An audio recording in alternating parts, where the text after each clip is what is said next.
There they go. From the outside, certifiable. From the inside, Valerie Valeski. She now grabs the lead. Done that's in that leading group as they pass by us now for the first time. Valerie Valeski with the lead now by 2. Done that second by a half. Tucked down at the rail is Peterson Landing. Certifiables on the outside. BC Christie is the trailer. Into the clubhouse turn they go, and it is Valerie Valeski out there with a 2-length lead. Done that. On the outside, on the rail, is Peterson Landing. Then 2.5 lengths back, certifiable, and BC Christie the trailer. Opening quarter in a moderate 23 flat. There's now 3 furlongs to run. And Valerie Valeski on the lead of a length and a half. Peterson Landing a clear second now. Done that's backpedaled in third. BC Christie's making ground at the rail and certifiable. Quarter mile from home, the half, 47 flat. Valerie Valeski out there by a length and a quarter. The lead diminishing. Tipping to the outside. Here's Peterson Landing. BC Christie third. As they turn for home, it is Valerie Valeski by a length and a half. From the outside, here's Peterson Landing trying to get to her late. Valerie Valeski, Peterson Landing. Valerie Valeski goes all the way. Peterson Landing second. BC Christie, followed by Done That and Certifiable.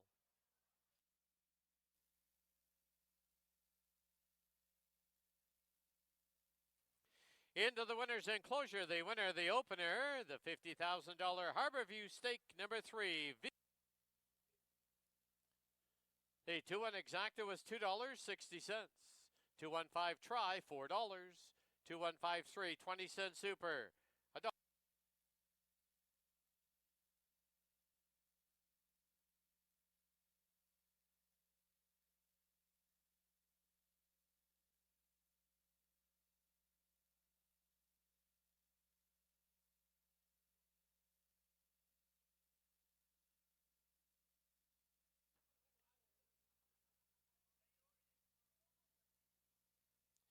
There they go.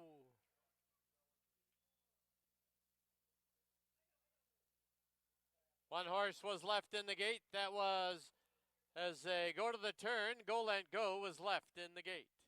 They're on the turn now, and Camptown Lady has the lead by a length and a half, with Just Call Me James sitting in second. There's about 5 lengths back to New Soup for Baby. Once again, a horse was stuck in the gate. That was Go Let Go. Opening quarter, a lively 23-1.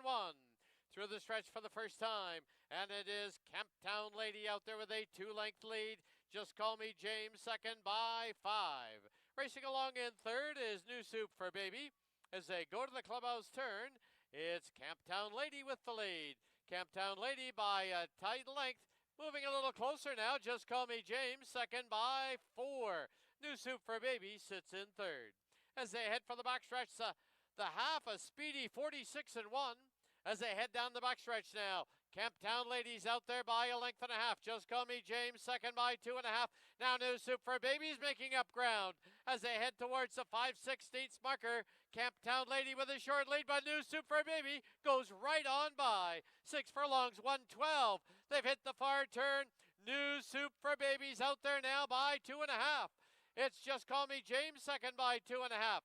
And Camptown Lady third as they get set to turn for home. New Soup for Baby is clear by about 5. And down the lane they come.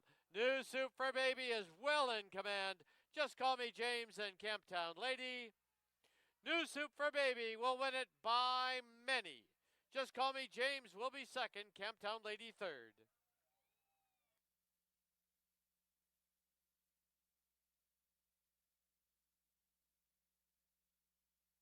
Brian Phillips trains the winning rider. That's the double for Kamal Santo. New Soup for Baby is a 4-year-old gelding by Numani out of Dream Baby, bred in BC by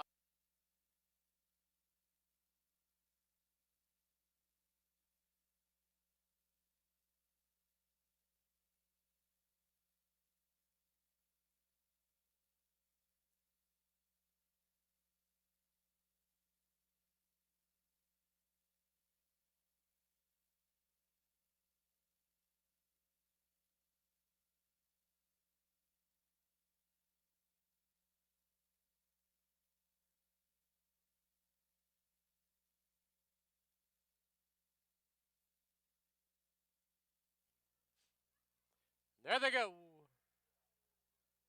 From between runners, Don't Pass the Pepper, sent right off for the early lead. Here's Princess Alaska, who is a step slow, now driving up on the outside. Rose of Texas, 2.5 back in third. 2.5 back is Foothills Boulevard, who's giving the rider a handful, and Pineapple Tidbits on the outside. They're on the turn now, and it is Princess Alaska with the lead. Don't Pass the Pepper, second now by 3. Rose of Texas, third by 4. Then it's Foothills Boulevard and Pineapple Tidbits. Opening quarter in 24 flat. Through the stretch for the first time, Princess Alaska and Don't Pass the Pepper are the two front runners. They've opened up 3.5 on Rose of Texas. Foothills Boulevard's at the rail. Pineapple Tidbits on the outside. Into the clubhouse turn they go the half, 48 flat. As they run to the half mile mark, it is Princess Alaska by a length and a quarter. Don't Pass the Pepper, second by just 2.5 now. Rose of Texas, Foothills Boulevard, and Pineapple Tidbits. They're midway on the backstretch, and now 3 furlongs from home. And Princess Alaska, Don't Pass the Pepper, still 1-2. Rose of Texas inching closer in third. Foothills Boulevard and Pineapple Tidbits. Quarter mile from home, 6 furlongs, 1:12 and 4.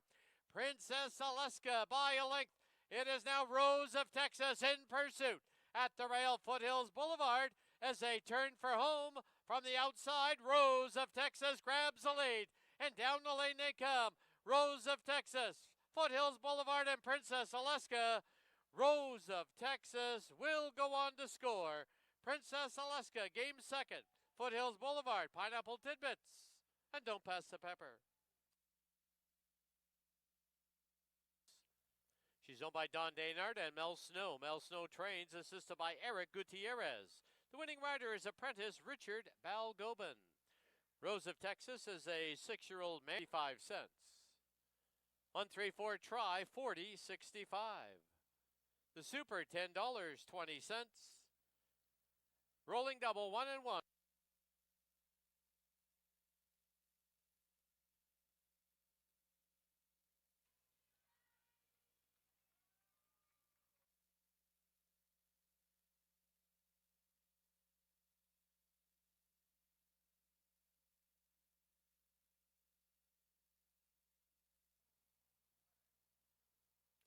There they go. Stormy Blue, Mount Doom, and Space joins those two from the extreme outside. It's Egomania in fourth, and Lucky Force is fifth. Rounding the turn now, it is from the rail, Stormy Blue with the lead by a neck. On the outside, Mount Doom trying to be wrestled back is second by 3. Space is third by about 6. Then Egomania and Lucky Force the trailer. Through the stretch, it is Stormy Blue controlling the tempo, 23 and 2, the opening panel. And it is Stormy Blue by 3/4 of a length. Mount Doom second by 2. Space races along in third by about 6. Then Egomania, and 2 further back is Lucky Force. Into the clubhouse turn they go. The half comes up in 46 and 2. And Stormy Blue will take the field past the half-mile marker with a 2-length lead. Mount Doom second by a length and a half. Space third now by 5. Egomania, and tipping to the outside, here's Lucky Force. 3 furlongs to run, and Stormy Blue left alone on the lead, leads it now by 2 1/4. Mount Doom second by a tight length. Space is roused in third. 2.5 lengths back, Egomania and Lucky Force. They've reached the far turn, 6 furlongs, 1:11 flat. And Stormy Blue goes on with it, leads it still by 2. Space is roused on the outside. Here's Egomania, deep on the track. Then Mount Doom and Lucky Force yet to get underway. And down the lane they come. Stormy Blue is trying to go all the way. Stormy Blue, Space, Egomania. Here's Lucky Force with a late run, but it will be Stormy Blue to win it. Space will be second, Egomania and Lucky Force. He's owned by the Century Plaza Stable. Is trained by Barb Heads. The winning rider, Silvina Morales. Stormy Blue, a 6-year-old gelding by Midnight Storm out of Bluegrass Gin. The result is official. The 1.5 exacta was $35.25. 1.52 try was $79.90. 1.524 20 cents to Wild Hearts Thoroughbreds Retirement Foundation.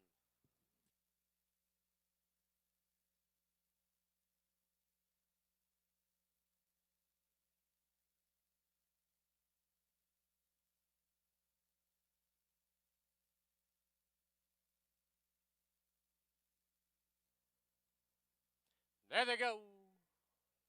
Soaring for the Sun pops out on top, but here's on the outside now Stanford Bay putting in a challenge. Set to Shines at the rail as they pass by us now for the first time. Stanford Bay leads it by a half. Soaring for the Sun, second by a length and a quarter. Tucked in down at the rail is Set to Shine, followed by Evander Keen and Counteract the trailer. Into the clubhouse turn they go. Stanford Bay shows the way now by 3/4 of a length. Soaring for the Sun is up on the outside. Length and a half back, Set to Shine sits in third. Evander Keen's at the rail, and on his outside is Counteract. Opening quarter is Sensible, 22-4. They're midway on the backstretch and now 3 furlongs from home. On the inside, Stanford Bay by a nose. Soaring for the Sun, second by a length and a quarter. Set to Shine, ready to pounce in third. Evander Keen and Counteract, the half, 46-1. They're midway on the final turn, 3/16 from home. Stanford Bay soaring for the Sun and Set to Shine, now trying to go 3 wide. As they turn for home, Stanford Bay has the lead, and down the lane they come. Stanford Bay by a little over a length. Set to Shine, trying to nail him on the wire. Stanford Bay, Set to Shine. Stanford Bay will win it. Set to Shine second, Counteract third, soaring for the Sun and Evander Keen. Enclosure, the winner of the fifth, number 4, Stanford Bay. He's owned by TC Racing, trained by Rob Gilker, assisted by Vicky Gilker. Winning riders, Kieran Kellawan. Stanford Bay is a 6.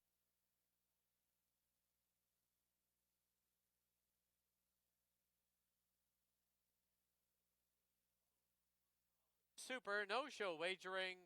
Post time 21 minutes away at 5 o'clock.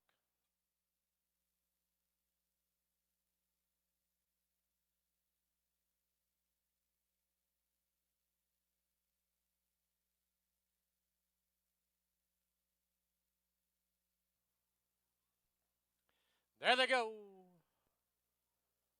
Bluebird Cafe from the outside shows good early speed. Right there also is the Duke Girls. Down towards the inside, Ebony Eyes and Baby I'm a Star. 4 across the track as they head under the line for the first time. On the outside, Bluebird Cafe by 3/4 of a length. Trying to hold the fence is Baby I'm a Star. 2 lengths further back is Ebony Eyes. On her outside is Duke Girls. Opening quarter at 22-2. Past the half-mile mark they go as they head for the backstretch. Matching strides, Baby I'm a Star from the rail, and Bluebird Cafe's on the outside. It's 2.5 lengths back to another pair of Ebony Eyes and Duke Girls. Past the 3/8 they go, and on the inside, Baby I'm a Star. On the outside, Bluebird Cafe. 2.5 lengths back, Ebony Eyes scrubbed on in third, and the trailer now, Duke Girls, half, 45-4. Midway on the turn, 3/16 from home. Baby I'm a Star by a neck. Bluebird Cafe second by 2.5, followed by Ebony Eyes and Duke Girls as they turn for home. Baby I'm a Star with a short lead. Trying to get her on the outside is Bluebird Cafe. Ebony Eyes is closing on the grandstand side. Baby I'm a Star, Ebony Eyes. Baby I'm a Star prevails. Ebony Eyes second, Bluebird Cafe third, Duke Girls fourth. Saturday, drive safely. Good night.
Pleasant good afternoon, everyone. Welcome to the Saturday afternoon edition of Hastings Racing Live, presented by BC Racebook. Track announcer Dan Chukic being joined as usual by our paddock host and handicapper Mike Heads. He's in his summer gear right now, but we're into fall right now. But hey, we got 7 on tap today. Overcast, guys. The track's sealed and sloppy. There you go. Very slow. We've had quite a bit of rain in the past 12 hours. It is a sloppy racetrack. It will remain that way throughout the afternoon.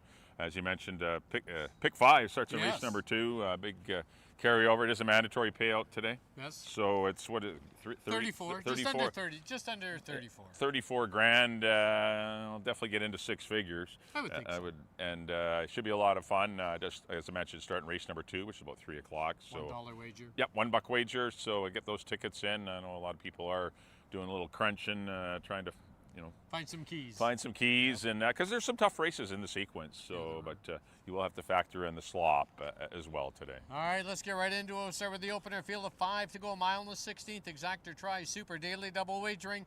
All the money so far on the board has come for the 5 Matsqui. I did not take her just because I'm not sure if I trust her.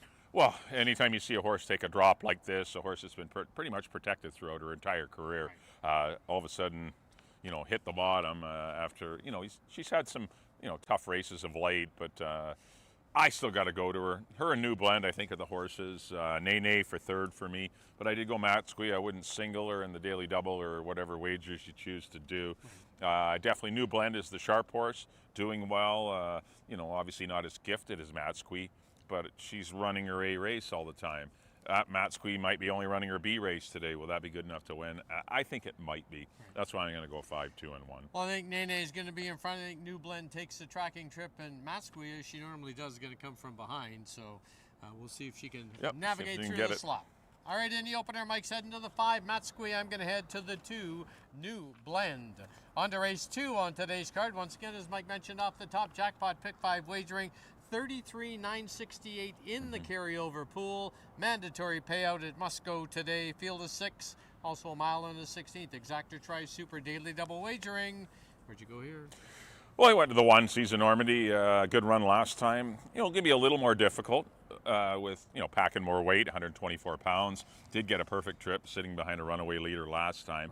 Right. Going to have to deal with Buttonwood Tree and, Touch the Sun, I would think, would break a little bit better today. He broke a little tardy last time, but he's still the horse to beat. He's got some class. He comes from, Oakland Park, and he's been running in the bigs at Churchill, and he's been running at some nice tracks. Seas of Normandy, and Ian's got him looking great, and I just think this horse will be awfully tough to beat. I put Pursue and Touch the Sun in behind. I don't think there's much between those two. If Seas of Normandy doesn't win, I think it'll be either Pursue or Touch the Sun. All right, race 2 kicks off that jackpot pick 5 mandatory payout. We agree on the 1, Seas of Normandy. On to race 3, Maiden, Scratch the 5, Nozomi.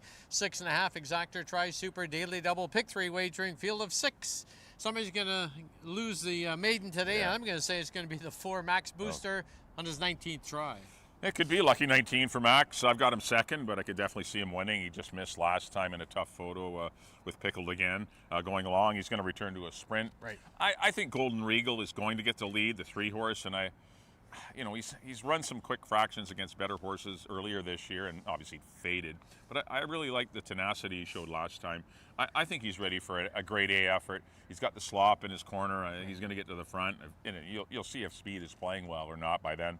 But I went Golden Regal maybe to defeat Max Booster. It's those 2 for me. I put the 1 horse Kitten Candy. I was between the 1 or the 6 who to put for 3rd, but I put Kitten Candy for 3rd. But it's 3 or 4 or 4 or 3 for me in the 3rd. All right, race 3. Mike's heading to the 3 Golden Regal. I'm going to head to the 4 Max Booster. On to race 4, field of 6. Good crew in here to go 6.5 Exactor Try Super Daily Double. 20-cent pick 4 starts off in here.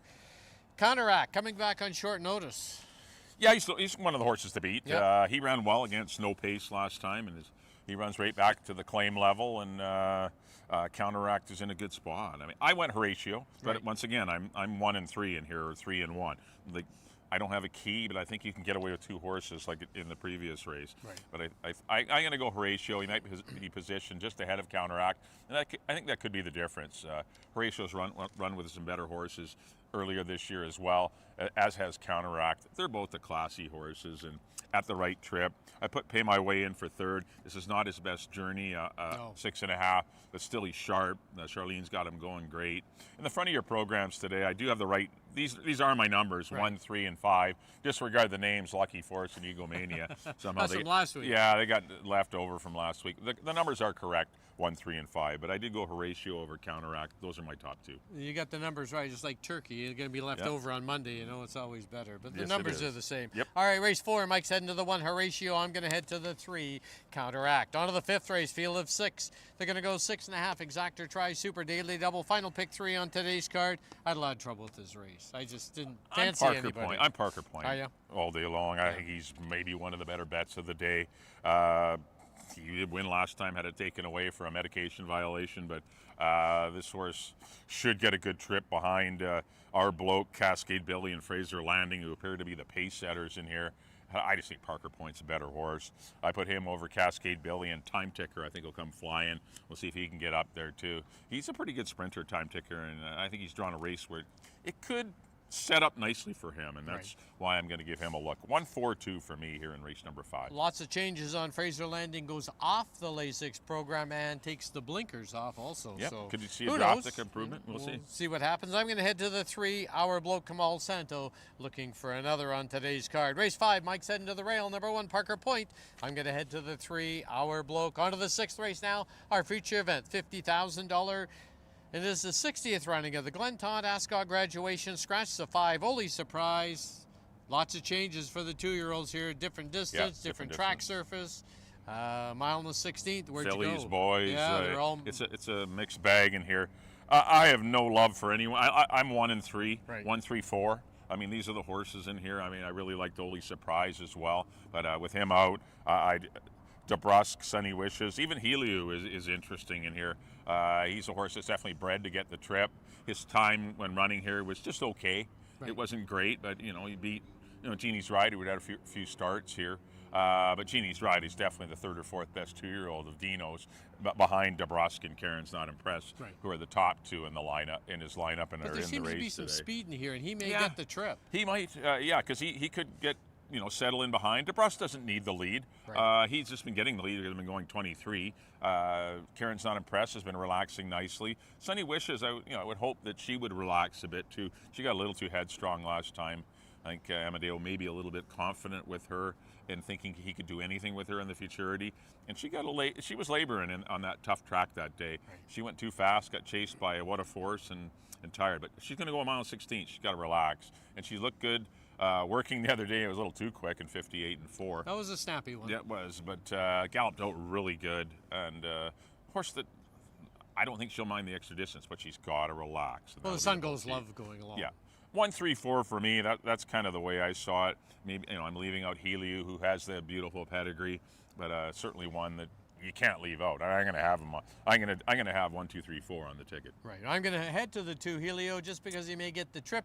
Apprentice Richard Balgobin rides. He's come back with a good work 2 and 47 and change off the maiden score. No, he's a nice horse, and he's adapted well, obviously quickly, and now he's been acclimatized here. Now he's going to perhaps even be better. Like I said, his time was ordinary. Right. Nothing to write on. The other horses these horses run way faster than Helio. Right. But it's his second start off, off the big ship from back east. And a distance change, which really equalizes things a lot. This is a good race. He's gone 7.5 too, which is getting closer to the mile. Well, it's a 2-turn race. It's a 2-turn race. Yeah. This will be a 3-turn race. Yeah. But a good renewal of the Ascot graduation. Most years we get a standout winner that gallops off by 10, but not this year. I think we've got a good competitive group. We'll put on a good show in the 6th. All right, 6th race, our feature event. Mike's heading to the 1 DeBrusque. I'm going to head to the 2 Helio. On to race 7 now as we close out the Saturday card. Field of 7 to go 6.5 Exactor Try, Super and Super High 5 wagering. Good crew in here. We got fillies and we got boys, and I'm going to head to the 5, my old friend Knopfler. I'm with you. I think Knopfler's the good solid horse in here. Peter Flies, I think you need in your pick 4s. Peter Flies is taking a big drop, and I think he's going to be the speed of the race. He might get some pressure from Eric Cara, but I think Peter Flies is the faster of those two. and he could lead them for a long ways as he now comes down to the bottom claiming level. Right. But if he doesn't run his A race, Knopfler going to come and get him. And I went 5-1, and I put IB Seeing You, the 6 horse, in for third. All right, we close out the Saturday card. Mike and I agree on the 5. Knopfler as the wind picks up here on the West Coast. It's not a warm one either. No, it's not. That'll wrap up the Saturday afternoon edition of Hastings Racing Live, presented by BC Racebook. Don't forget, speaking about BC Racebook, closing day is next week, and they're going to have a little wallet giveaway to the first 100 here, and they'll start the wallet giveaway at 2 o'clock. But as usual, our first race goes at 2:30. 2:30, and we will have, I believe, 9 races next week. We'll have 8 overnight races as well as the Fall Classic, the race in which we had the no contest last weekend. Right. Will be rerun next Saturday, headed by Run Rudolph, who looked like he was well on his way to victory in the Fall Classic. And but we will be rerunning that race, hopefully with better, a nice fair race next Saturday as part of a 9-race program. All right, as we leave you, here's a complete look at our selections for today's card till closing day next Saturday. Good luck, everyone. Have a good day.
Good afternoon, everyone, and welcome to Hastings. Track condition at present listed as track sloppy. It is sealed.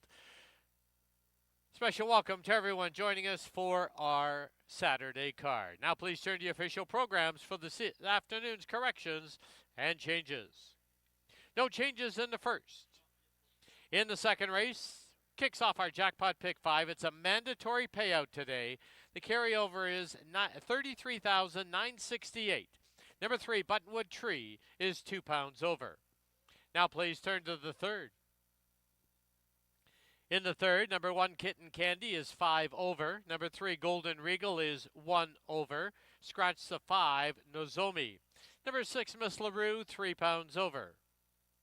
Now please turn to the fourth.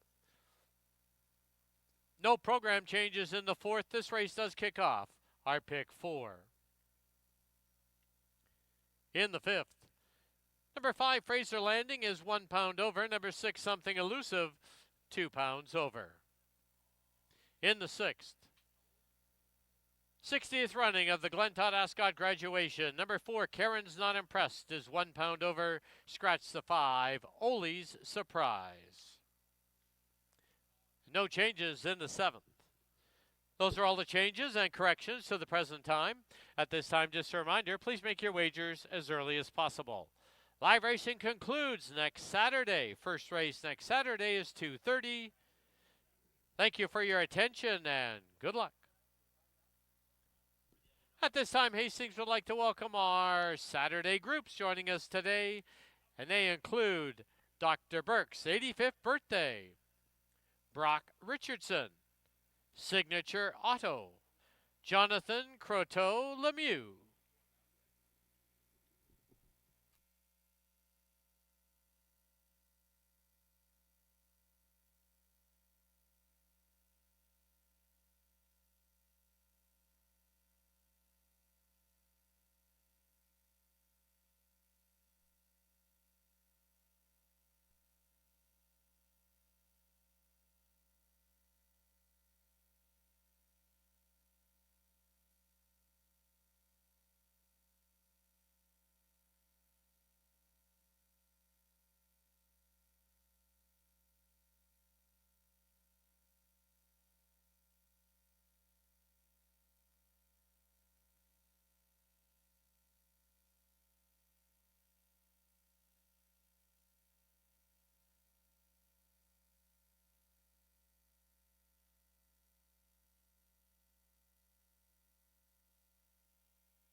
The horses on the track at Hastings for the opener. It's a field of 5. They're going to go a mile and a 16th. Exactor, Triactor, Superfecta. First race of the rolling daily doubles. And post time is in 5 minutes.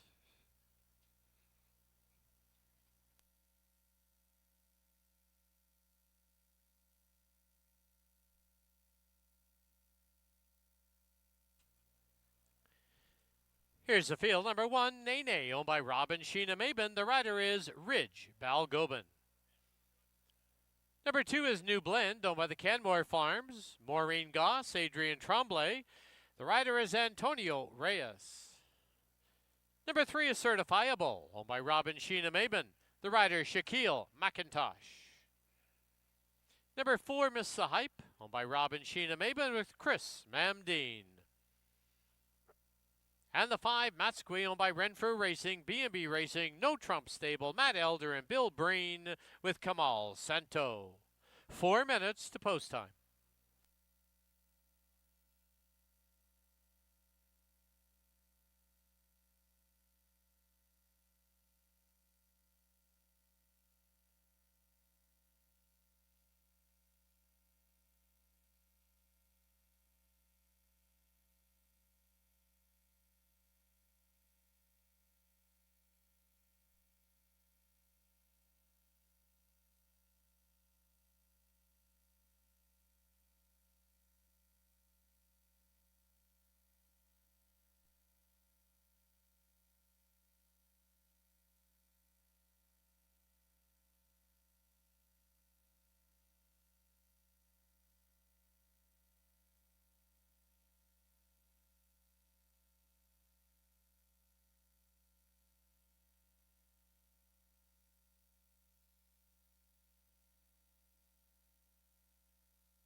Key West Ford reminds you there are just 2 minutes left to place your wagers at Hastings.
The horses are approaching the starting gate.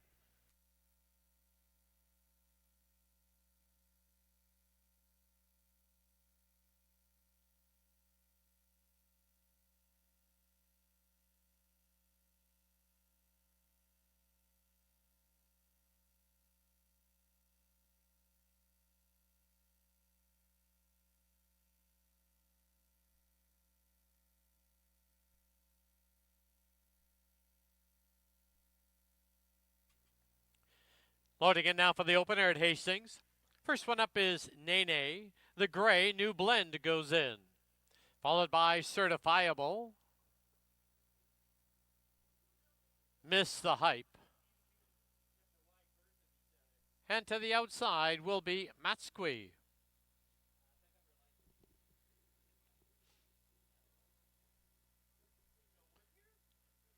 Matsqui goes in. 5 in. They're at the post.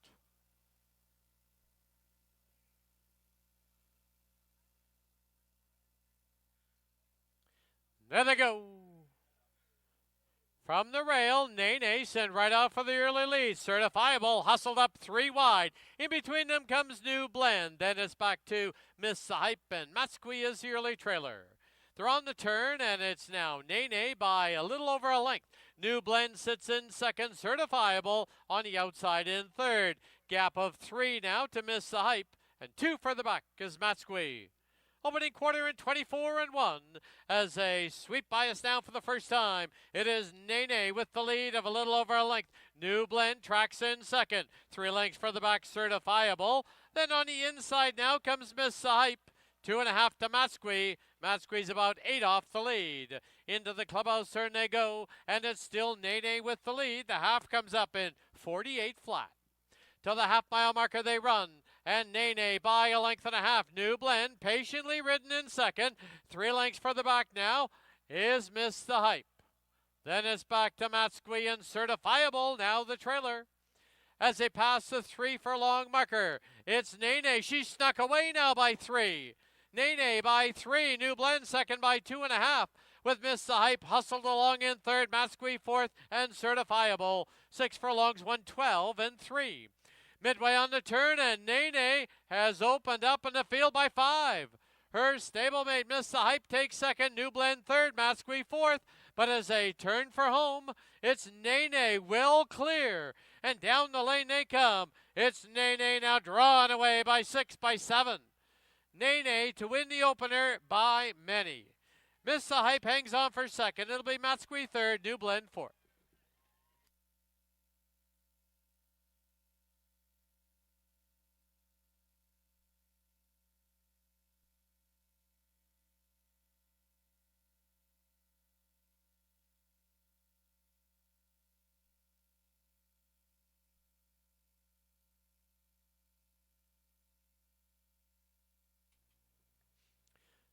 On the board, the unofficial winner, number 1, Nene. Number 4, Miss the Hype, second. Number 5, Matsqui was third. Number 2, New Blend, fourth. 1-4-5-2 on the board.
In the winner's enclosure, the winner of the opener, number 1, Nene.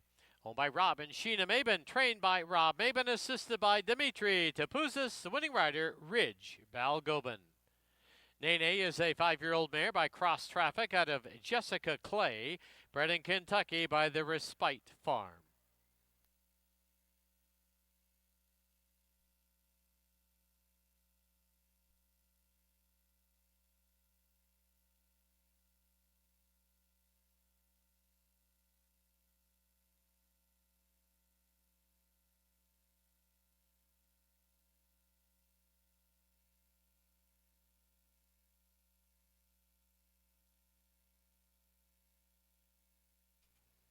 The result is official.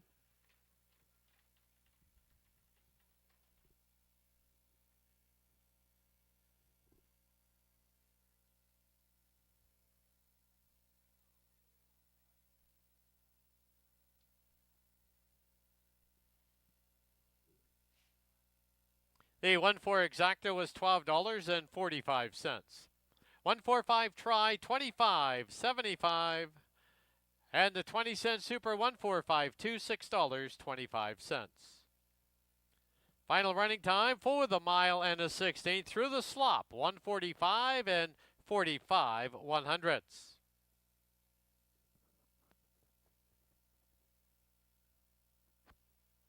Up next will be race 2. It'll be the start of our jackpot pick 5, where the carryover going into it is $33,968. It is a mandatory payout day. $1 wager on our jackpot pick 5. Number 3, Buttonwood Tree, 2 pounds over. Post time for the second, 21 minutes away at 3 o'clock.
All right, the horses are here in the paddock.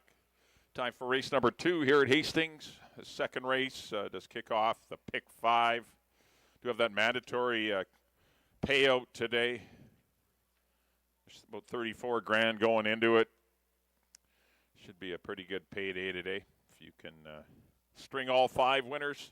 Does start right here in about 14 minutes. Got to field the 6, 17.5 claimers or non-3 lifetime. They're going to go a mile and a 16th. We also have Exacta Tractor, Superfecta, and Daily Double Wagering here on race number 2. Well, congratulations on race number 1 to Rob and Sheena Mabin's Nene, who took them all the way on the head end. Under minimal pressure,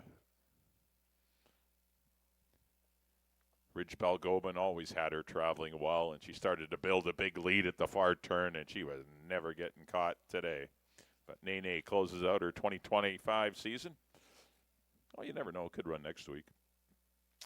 But with a powerhouse victory for trainer Rob Mabin at 5-2. All right, here's the one. This is Seas of Normandy for the Win Racing Stables and Ian Jewell.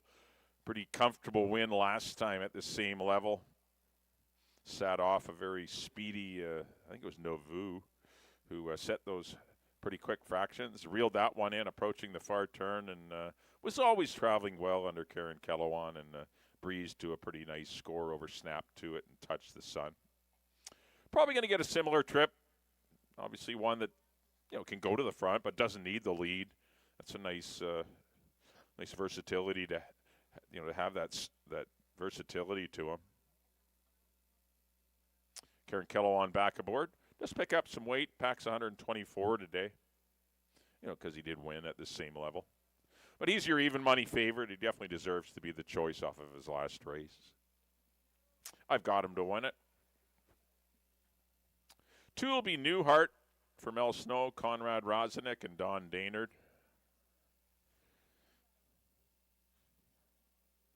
Nice win 3 back there on August the 15th, defeating a group of non-3s.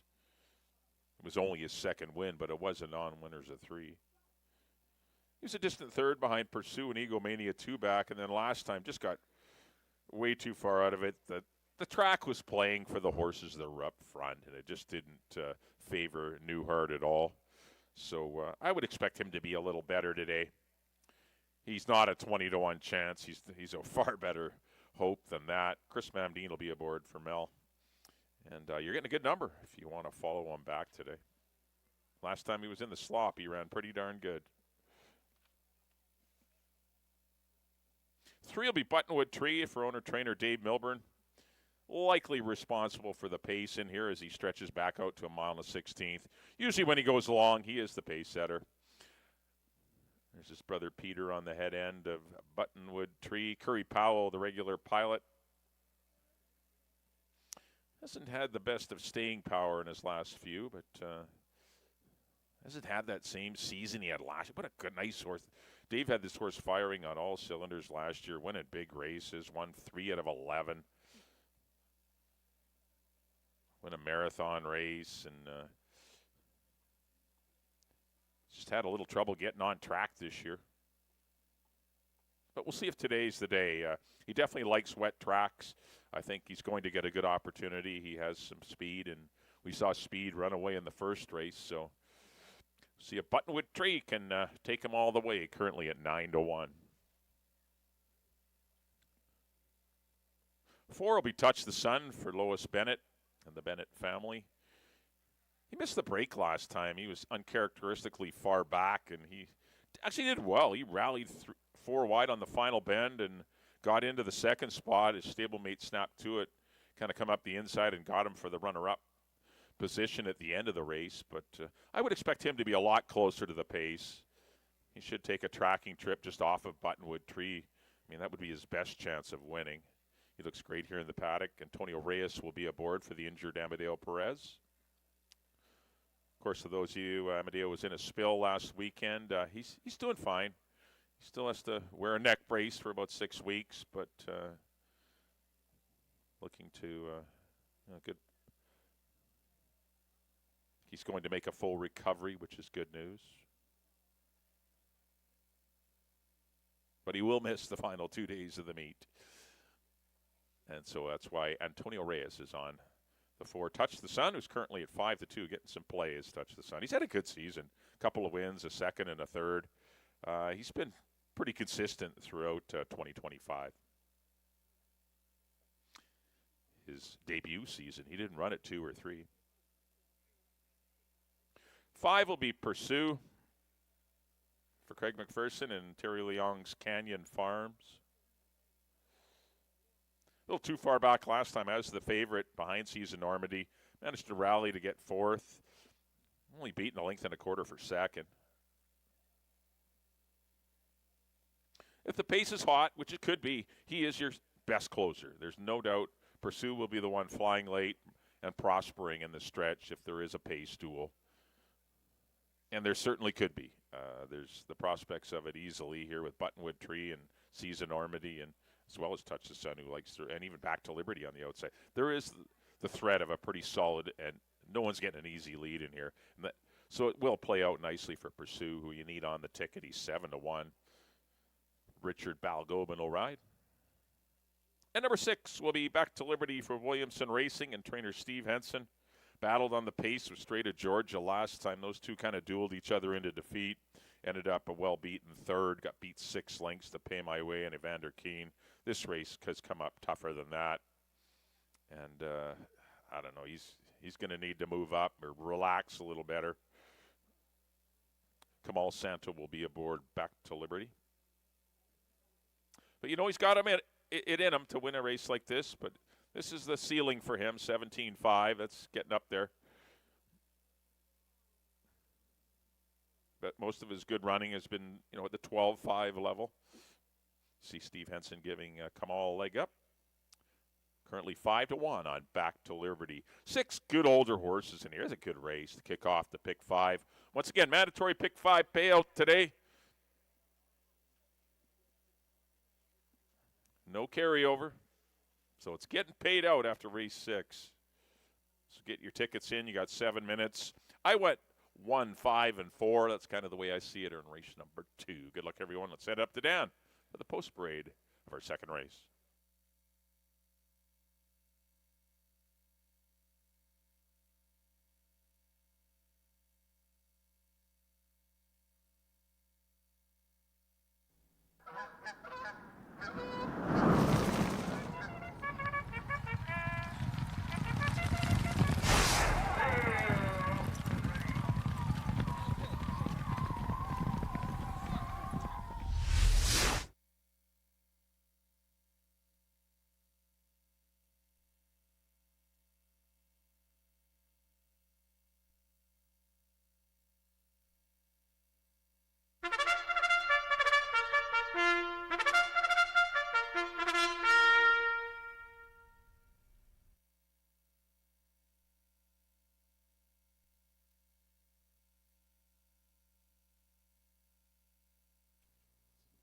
The horses on the track at Hastings, race number 2. Field of 6 are going to go a mile and a 16th.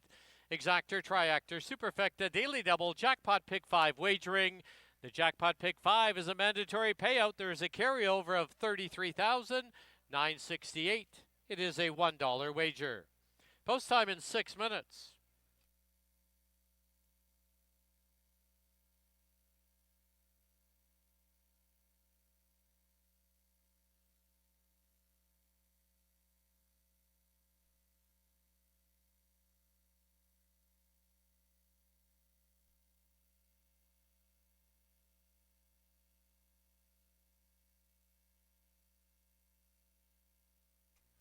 On parade number 1, Seas of Normandy, owned by the Wynn Racing Stables, the rider Kieran Kellawan.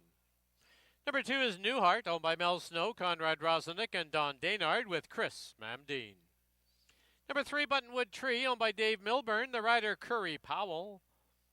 Number 4, Touch the Sun, owned by Lois Bennett and the estate of R.J. Bennett, Antonio Reyes up. Number 5, Pursue, owned by the Canyon Farms, the rider's apprentice Richard Balgobin. And number 6, Back to Liberty, owned by J.G. Williamson Racing, Kamal Santo aboard. 5 minutes to post time.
Key West Ford reminds you there are just 2 minutes left to place your wagers at Hastings.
The horses are approaching the starting gate.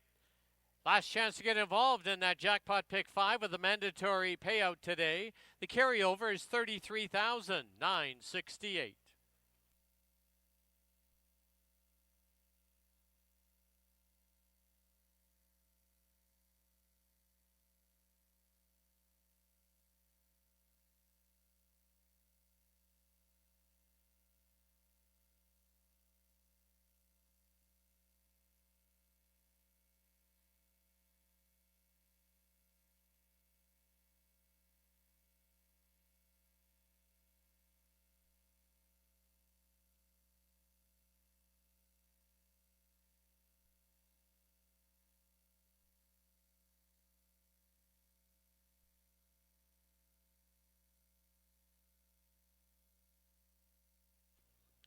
The horses have reached the starting gate.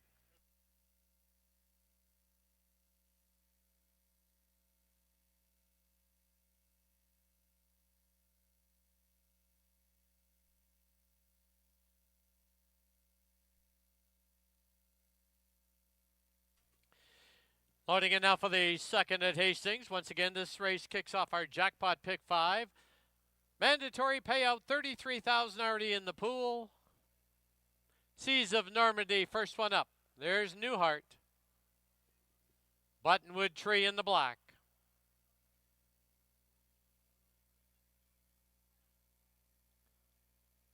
Touch the Sun.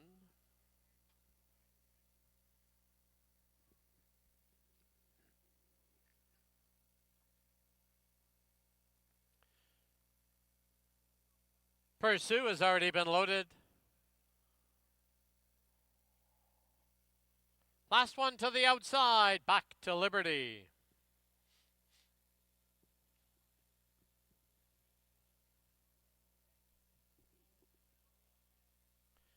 Six in, they're at the post. There they go. Buttonwood Tree fires out of there for the early lead. Here's back to Liberty, driving up on the outside. Seas of Normandy holds the fence. Then it's 2 lengths back to Newhart, Touch the Sun. Early trailer is Pursue. They're going quick up front, and Buttonwood Tree has the lead now by 3/4 of a length. Back to Liberty, second by just under 3. Seas of Normandy sits in third. Touch the Sun, Newhart's at the rail, and Pursue. Opening quarter, 23-4. Through the stretch for the first time, Buttonwood Tree. Here's Seas of Normandy, now engaging on the outside. Back to Liberty's a handful. Then it's Touch the Sun on the outside in fourth. Newhart is fifth, and Pursue is sixth, about 6 off the lead. Into the clubhouse turn they go, with Buttonwood Tree showing the way by 1.5 lengths. Seas of Normandy from the outside. Back to Liberty's at the fence. The half, 47-3. As they march down the backstretch, it is Buttonwood Tree by 1.25 lengths. On the outside is Seas of Normandy at the fence. Back to Liberty. Touch the Sun 1.5 lengths back. Newhart's at the fence. Pursue the trailer, but only 5.5 off the lead. 6 furlongs, 1:11-4. They've reached the far turn and a quarter to home. Buttonwood Tree continues to lead it. It's Buttonwood Tree, Seas of Normandy. Pursue's making a run on the extreme outside. As they get set to turn for home, it's Buttonwood Tree with the lead. And down the lane they come. Buttonwood Tree's looking to blow up the pick 5 early. Buttonwood Tree, Seas of Normandy. Pursue on the far outside. Here's Pursue over the top. Pursue to win it. Seas of Normandy second, Buttonwood Tree and Newhart.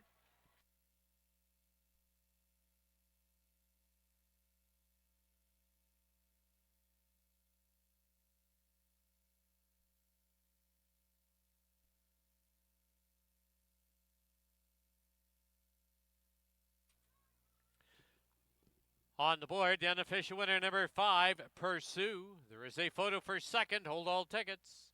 5 and a photo.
In the photo for second, number 1, Seas of Normandy. Second, number 3, Buttonwood Tree. Third, number 2, Newhart. Fourth.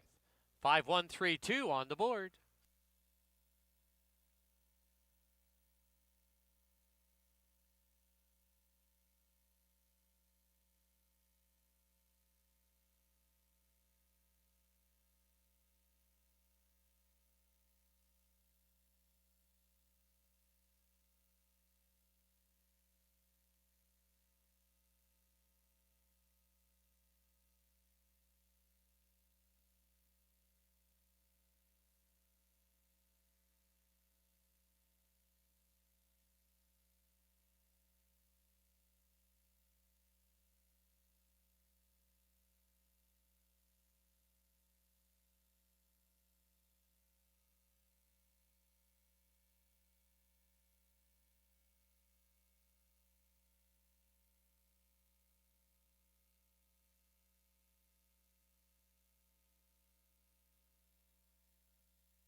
Into the winner's enclosure, the winner this second, number 5, Pursue.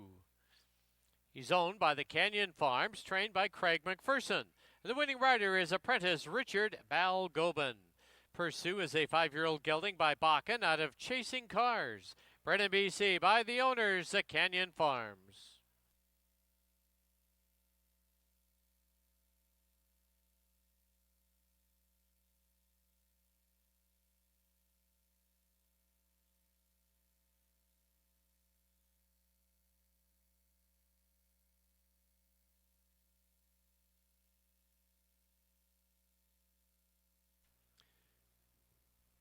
The result is official. 5-1 exacta was $9.35. 5-1-3 try, $198.95. 20-cent super, 5-1-3-2, $131.55. Rolling double, 1 and 5, $28.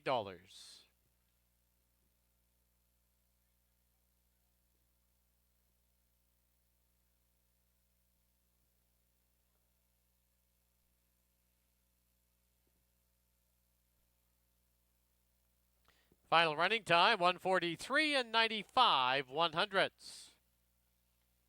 In the third, number 1 Kitten Candy is 5 pounds over. Number 3 Golden Regal 1 over. Scratch the 5. Number 6 Miss LaRue 3 over. Post time for the third, 20 minutes away at 3:30.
Alrighty, it's paddock time now for race number 3 here at Hastings.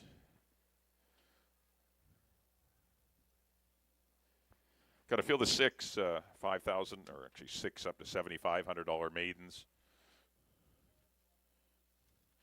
Going to go 6.5 furlongs, scratch the 5 Nozomi. We originally had 7 in the race, so we're down to 6 with the scratch of number 5 Nozomi. Congratulations to Terry Leong's Canyon Farms in race number 2 as Pursue took advantage of those good fractions. Bunwitry ran huge, though. Wow. He scared a lot of people. But Pursue did get up in deep stretch to win it under Richard Balgobin for Craig McPherson. And a very good 143 and 4/5. Well, here is another Canyon Farms and Craig McPherson runner. See if they can double up with number 1, Kitten Candy.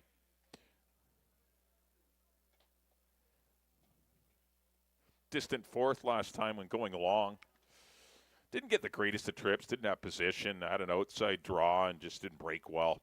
And ended up kind of out of position behind a sensible pace. Only went 114 for the 3/4. But I thought, she ran okay. I've got her 3rd in here. I mean, she could certainly win as she returns to a sprint. I mean, this will be a better distance for her, 6.5. She's been knocking at the door with a few of these. Currently 4-1. Sylvina Morales re-rides Kitten Candy. 2 will be Little Tribune for Rob and Sheena Mabin. She also exits that same pickled again mile and a 16th race. That was her first run off the claim. It was an okay effort, but I think she'll enjoy coming back to 6.5 furlongs. Her first up run was very good at the maiden. It was a pretty soft maiden allowance race. It was 3 horses in it. But she's not without a chance in here. Ridge Balgobin will ride. Currently 10-1, the 2 Little Tribune. 3 will be Golden Regal for Joe and Gloria Russo. I like this horse today. I think it's going to run a good one. Finally dropped to this level after running it with higher in his first 4 starts this year. But got down to the bottom and battled on the pace and ran admirably. I think he'll get a lot out of that race. At least he was in the race, in the fight, in the hunt, and he kept running on, and I think he can parlay that into another good performance today. He's my horse. I don't like the 8-5, but I think he's got a big chance. Kamal Santo will once again ride for Patty Leaney. 4 will be Max Booster for Larry and Margaret Getson in the Rocking Barbie outfit, which is Frank and Lynn Barabee. Trained by Frank. Richard Balgobin looking for back-to-back wins. Just missed with his horse last time going long.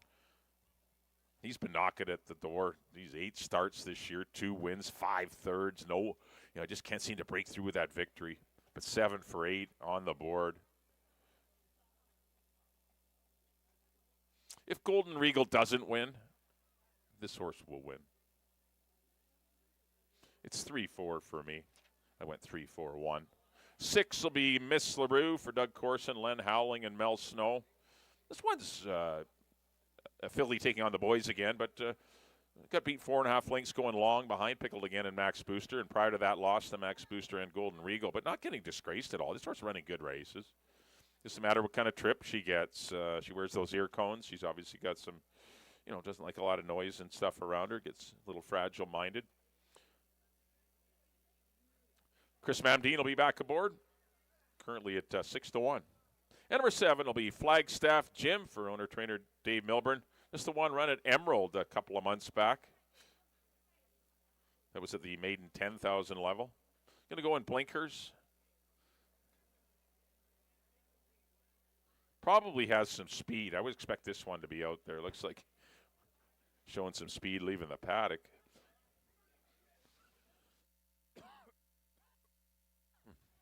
Leary Seacharan will ride. 9-1. There is some interest in Flagstaff Jim. All right, blinkers off, Golden Regal. Blinkers on, Flagstaff Jim. I went 3-4-1. That's kind of the way I see it in race number 3. You're kicking off your first pick 3 of the day here. And we also have Exacta, Triactor, Superfecta, and Daily Double Wagering, as well as your Win Place show. Good luck, everyone, here on this afternoon's third.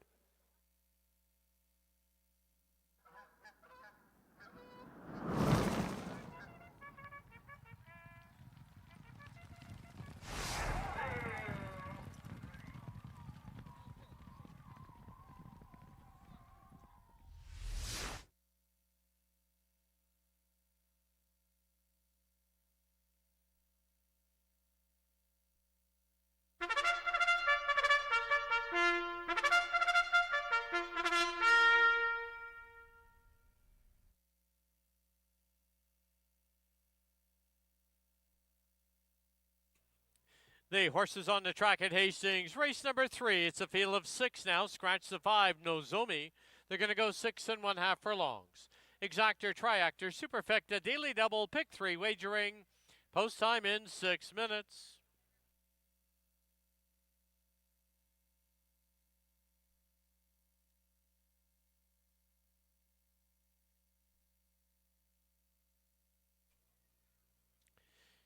Here's the field. Number 1, Kitten Candy, owned by the Canyon Farms. The rider, Silvino Morales.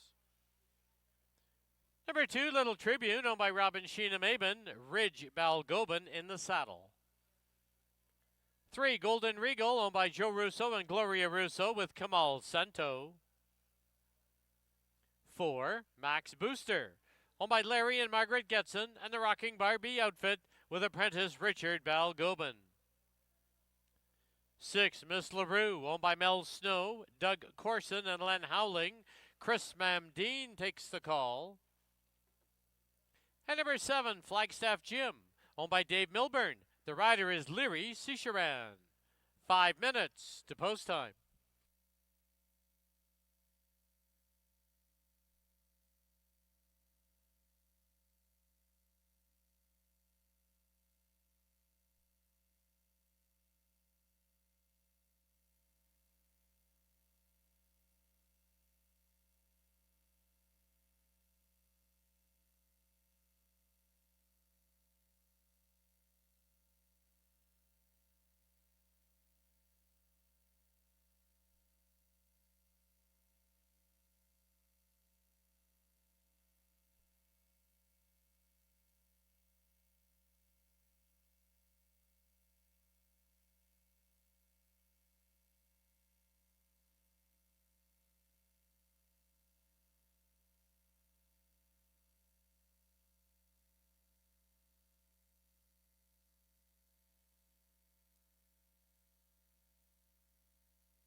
Key West Ford reminds you there are just 2 minutes left to place your wagers at Hastings.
The horses have reached the starting gate.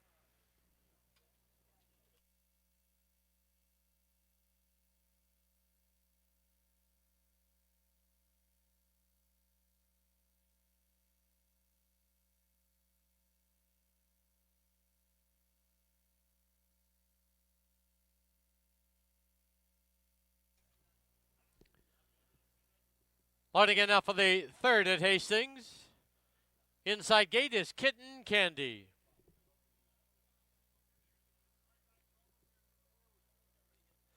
Followed by Little Tribune. Max Booster has been loaded. Here's Golden Regal into gate 3. 2 left to load, Miss LaRue and Flagstaff Jim.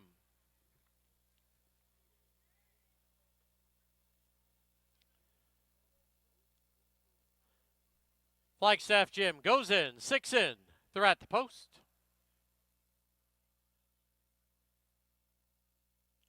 There they go. Miss LaRue pops out of there, also right there moving through. Here's Golden Regal, Kitten Candy's at the rail. Max Booster far outside. Here's Flagstaff Jim. As they go under the line, Flagstaff Jim is cleared. Now leads it by a length and a half. Kitten Candy trying to hold the fence. It's Golden Regal getting away in third. Max Booster is fourth. Miss LaRue at the rail in fifth. Little Tribune is the trailer.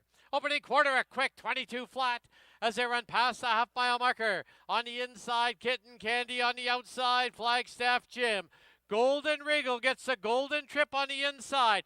Max Booster's 4 off it in fourth. Then 2 for the back, Little Tribune and Miss LaRue. As they race to the 5/16 mark, it's still Kitten Candy with the lead. Kitten Candy by a neck, Golden Regal, Max Booster. Then Little Tribune, Miss LaRue, and Flagstaff Jim. Half went in 45 and 4. Midway on the final turn. From the outside, it's now Golden Regal with the lead. Golden Regal, Kitten Candy, and Max Booster as they turn for home. It is Golden Regal with the lead. At the rail, Kitten Candy, Max Booster trying to catch that one for second. No doubt about the winner. It'll be Golden Regal by 2.5. Kitten Candy second, Max Booster third, and Miss LaRue fourth.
On the board, the unofficial winner, number 3, Golden Regal. Number 1, Kitten Candy second. Number 4, Max Booster third. Number 6, Miss LaRue was fourth. 3-1-4-6. On the board, unofficial.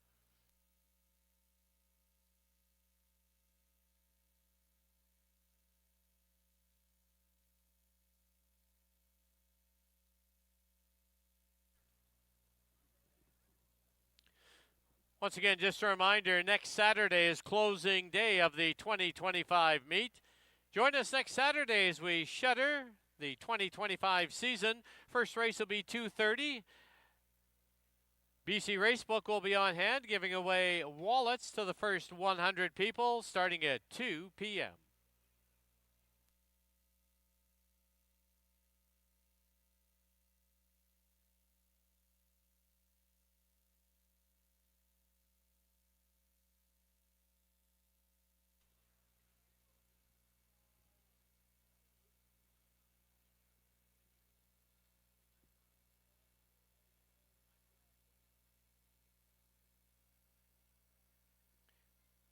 Into the winner's enclosure, the winner, the third, number 3, Golden Regal, owned by Joe Russo and Gloria Russo, trained by Patty Laney, winning rider Kamal Santo.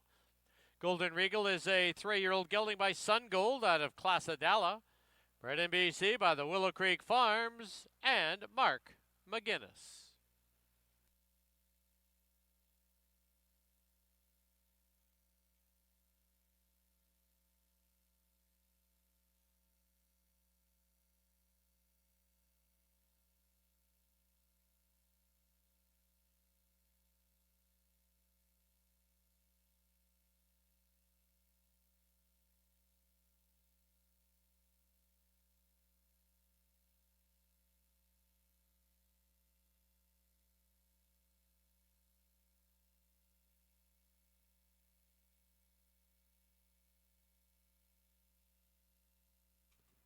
The result is official. 3-1 exacta was $8.40. 3-1-4 try, $12.60. 3-1-4-6 20-cent super, $3.81. The double 5 and 3, $20.60.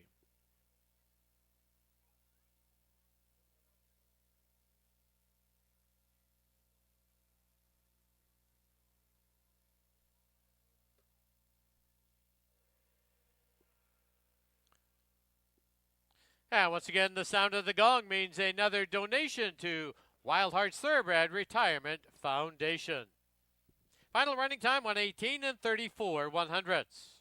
Race 4, start of our pick 4, 20-cent wager, 15% takeout, no changes. Post time 20 minutes away at 4 o'clock.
All right, we're back here in the paddock. Time for race number 4 here at Hastings. This 4th race is for 12-5 claimers. They're sprinting 6.5. Kicking off your pick 4 here.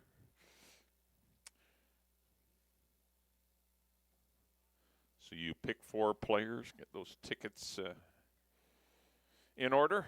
You got 13 minutes.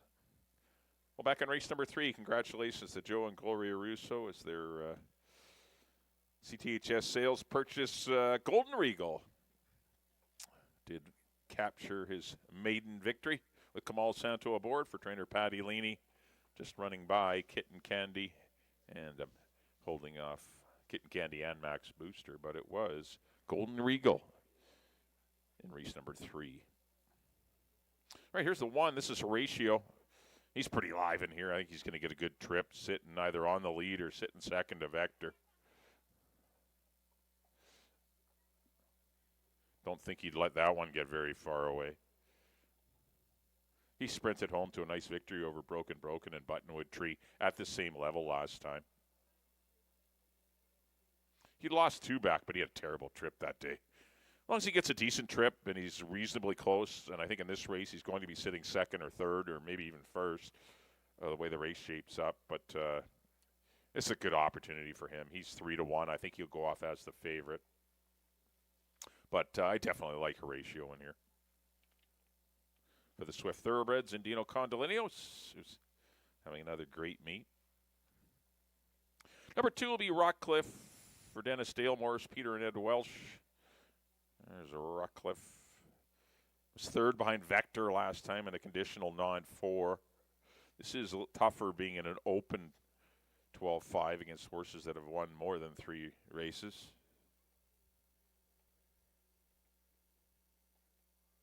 But when he gets the right trip, he's a nice horse. We'll see if he gets it today. 9-1 on Rockcliffe with Chris Mamdine. 3 will be Counteract for Roy and Dixie Jacobson, Maureen Goss, and Adrian Tremblay. Goes back to the claim level after I thought a pretty good 3rd behind Stanford Bay and Set to Shine last weekend. He's coming back in 6 days. And he's a good war horse. Counteract, and I think he'll run another good race today. He's in where he can win. Kamal Santo will ride. 2-1. He's your favorite. There's the 3 Counteract as he returns to the winning level where he just beat Broken Bokran and Horatio that day. But as I said, Horatio had a terrible trip that day. And Counteract had a really good one. So they're way more comparable in ability. 4 will be Vector for the Canyon Farms and Craig McPherson looking to double up. All horses have ran good today. Kitten Candy ran really well in race 3. And, of course, Pursue won the 2nd race today for Craig and Canyon Farms. Nice win for Vector last time, albeit in a non-4. Once again, that was a restricted race, defeating Dealham and Rockcliffe. This is tougher, but he's run an open company before and performed well. I think he'll be likely the pace setter. I would think Antonio Reyes would have this one on the lead, but if he's not on the lead, he'll be really close. He's 7-2, getting lots of interest, as he should. It's a good betting board right now. See trainer Craig McPherson on the head end. Just behind him is the 5 that is Pay My Way for Warren Wilson, Neil Stokowski, June Sutherland, Ross Switzer, and Barry Ickman. The ownership group of Pay My Way, who do shorten up here. This horse shortens up for Charlene Miller. Stayed out of the 17.5 long. That was the only other race to go in, and ended up being pretty tough. But he's going to shorten him up. They're going to shorten him up to 6.5, and there should be a little bit of pace, but I don't know if it'll be enough to make Pay My Way a winner. That's the tricky part, because he is definitely better going along. Karen Kellowan will ride Pay My Way.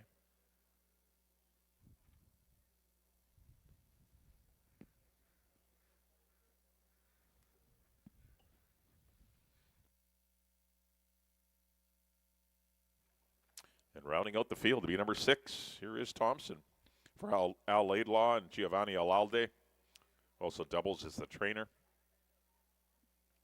Claimed this one for $4 grand, stepped him up to 12.5, and He wasn't disgraced, didn't run bad. It just ran an even race. Completed the superfecta that day. He's back in at the same level. Going to get Silvino Morales this afternoon.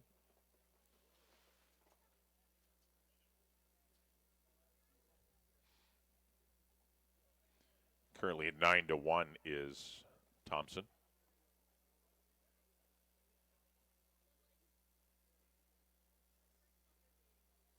All right, there's your field of 6. 12-5 claimers. We're sprinting 6.5. I went 1-3-5. I really like 1 and 3 in here. I think 1 and 3 are your horses. Counteract and Horatio, I think might just be a cut above, not a length or two better than most of these sprinting. Good luck here in race 4. Once again, this says kick off the pick 4 on races 4 through 7. We have 7 races today. So the pick 4 starts right here. Good luck, everyone.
Hey, horses on the track at Hastings, race number 4, field of 6 to go 6 1/2 furlongs.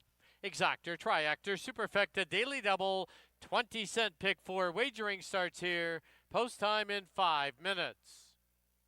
Please note number 6, Thompson, excused from post parade. Here's the field number 1, Horatio, owned by the Swift Thoroughbreds, the rider's apprentice, Richard Balgobin. Number 2 is Rockcliffe, owned by Dennis Dale, Morris Peter, and Ed Welsh, with Chris Mamdine. Number 3 is Counteract, owned by Roy Jacobson, Dixie Jacobson, Maureen Goss, and Adrian Tremblay. The rider, Kamal Santo.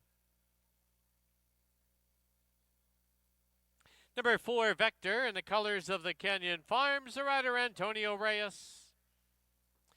Number 5, Pay My Way, owned by Warren Wilson, Neil Setskowski, June Sutherland, G. Ross Switzer, and Barry Hickman, with Kieran Kellewan. And once again, excused from post parade, the 6, Thompson, owned by Alan Laidlaw and Giovanni Oladi, with Silvino Morales. 4 minutes to post time.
The horses are approaching the starting gate.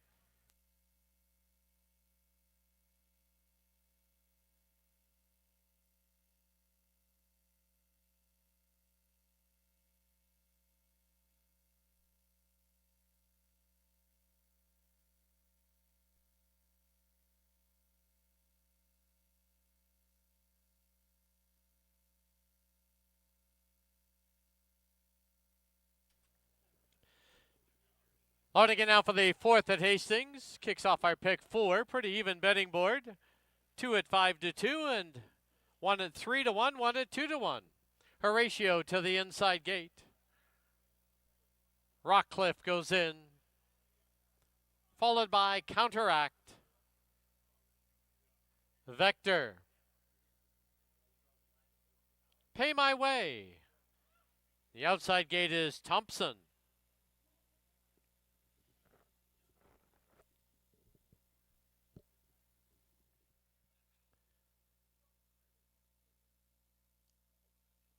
Thompson goes in, 6 in, they're at the post.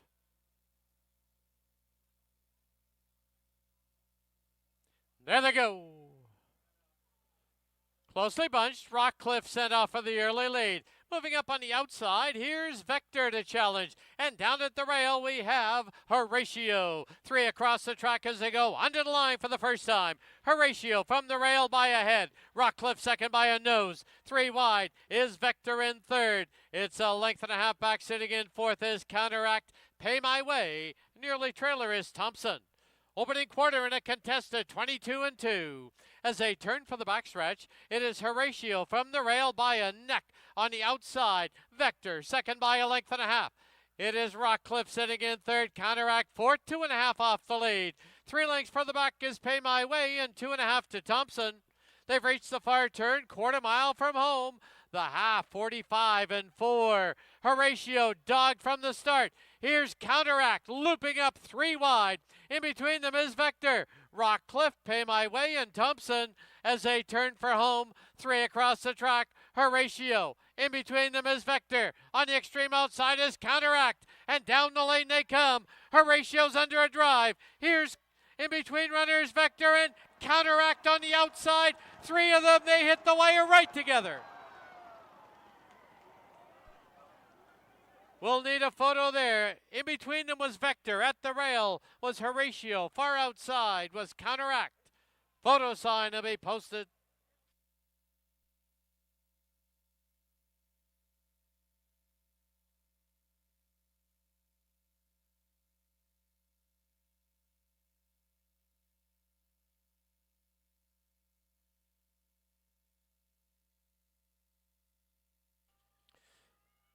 Once again, the photo sign on the board. Hold all tickets.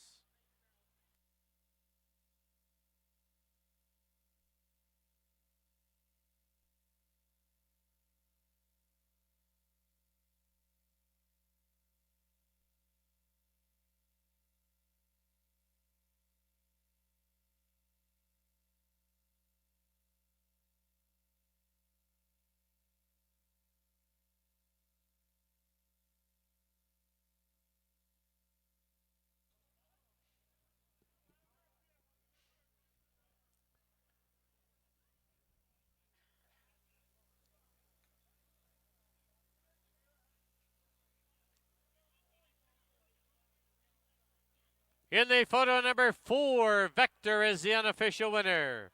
Number 1, Horatio second. 3, Counteract third. 5, Pay My Way fourth. 4-1-3-5 unofficial.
In the winner's enclosure, the winner of the fourth, number 4, Vector. Owned by the Canyon Farms, trained by Craig McPherson. The winning rider, Antonio Reyes. Vector is a 4-year-old gelding by Bakken out of Datura, bred in BC by the owners at Canyon Farms.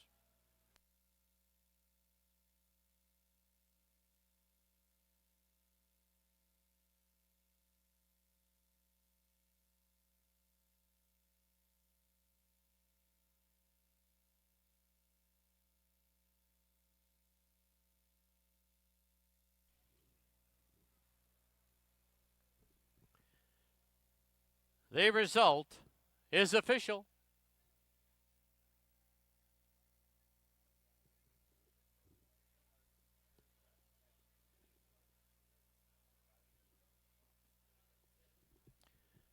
The 4-1 exacta was worth $8.15.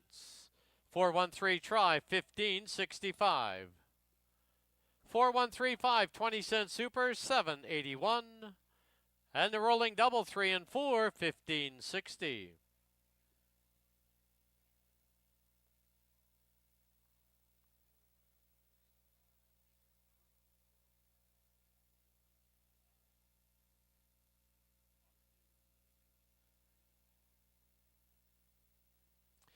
Final running time, 1:16 and 49/100. In the fifth, number 5, Fraser Landing, 1 over. Number 6, Something Elusive, 2 over. Post time is 20 minutes away at 4:30.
All right, we're back here in the paddock. Time for race number 5 here at Hastings.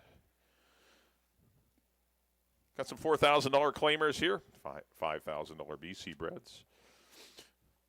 They're going to go 6.5 furlongs. Going to feel the 6 signed on. Kicking off your late pick 3 on races 5, 6, and 7.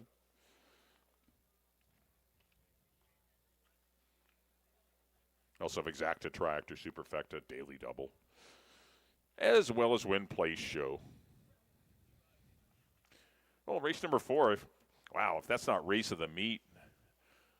We've had quite a few exciting races throughout the season, but 3 of them almost hitting the line together there. Vector, Horatio, and Counteract putting on a great show in race number 4. But it was Vector in between horses for Craig McPherson, Canyon Farms, and Antonio Reyes. As Craig gets a double, Canyon Farms get a double. It's been a big day for the Canyon Farms Craig McPherson duo.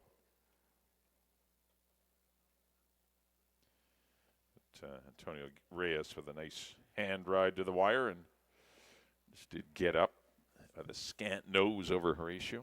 But very exciting race number 4 going down there in 116 and 2. All right, here's the one. This is Parker Point.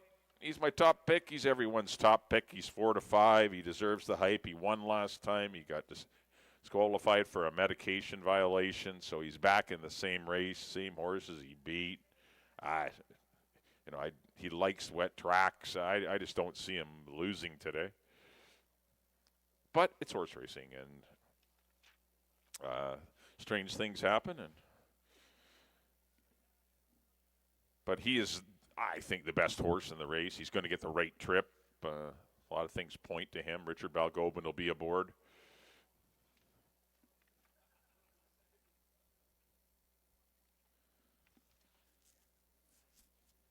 See if we can get Hall of Famer Harold Barabee another winner. This one's owned by Fred and Sheldon Kwan. There's a good look at Parker Point, the horse to beat here in race number 5. Those of you watching on screen, anyway. Number 2 will be Time Ticker.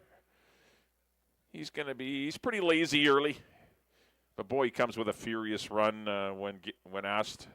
Antonio Reyes knows him well. He's been aboard he's won on Time Ticker in the past. It's been a long time in between drinks for Time Ticker.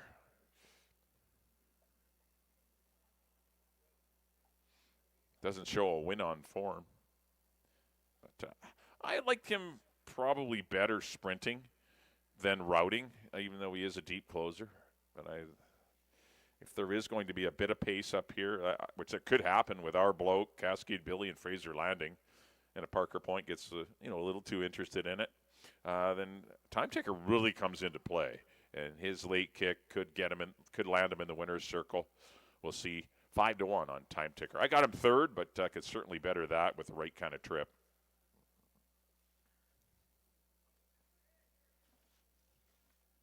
Three will be Our Bloke for the Win Racing Stables and trainer Larry Grieve. This one dropped in for $2,500 at Emerald Downs to get a victory in a non-3. Came up here to Hastings and set a very quick pace. 23-1, 46-4, 111-4. Wow, he was rolling. Of course, he got a little tired late. Only lost second by a length and a half to Time Ticker. I just thought it was a pretty good race. I think he's in play here with the right kind of trip. Kamal Santo will be back aboard. I think the big key is getting back to 6.5 furlongs. He looks good here in the paddock. 4 will be Cascade Billy for Don Daynard and Mel Snow. He just missed in that race. He was a little farther back than usual. 4 lengths back behind a 22-2. He's never, when it's 22-2, which is generally quite comfortable for him, he's generally on the lead. I think you'll see him pretty closer to the lead than he was last time. Chris Mamdine back aboard. Got moved up to second last time behind There Goes My Hero, who ended up being the eventual winner. But Cascade Billy, big chance in here, 2-1. He should be the second choice. Pretty classy dude.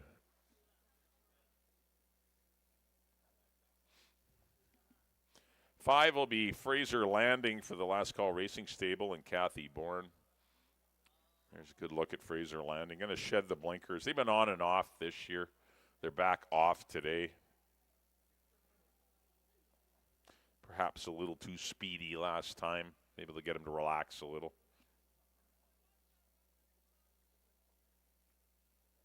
Sylvina Morales will be aboard for trainer Brent Bremner.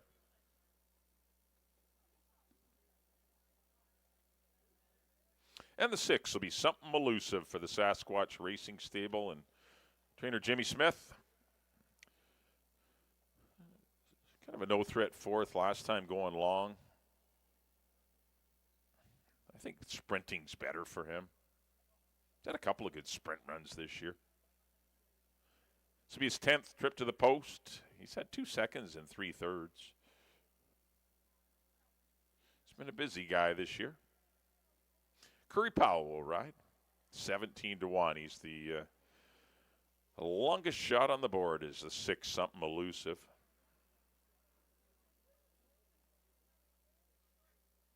All right, there's your field of 6. They're heading onto the track now. $4,000 claimers, non-winners this year or non for a lifetime. 6.5 will be the trip. I went 1, 4, and 2. I'm all Parker Point in here. 1, 4, 2. Any long shot, or the best long shot, I think, would be the 2 time ticker. Good luck whichever way you go here in race number 5.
The horses on the track at Hastings, race number 5, field of 6.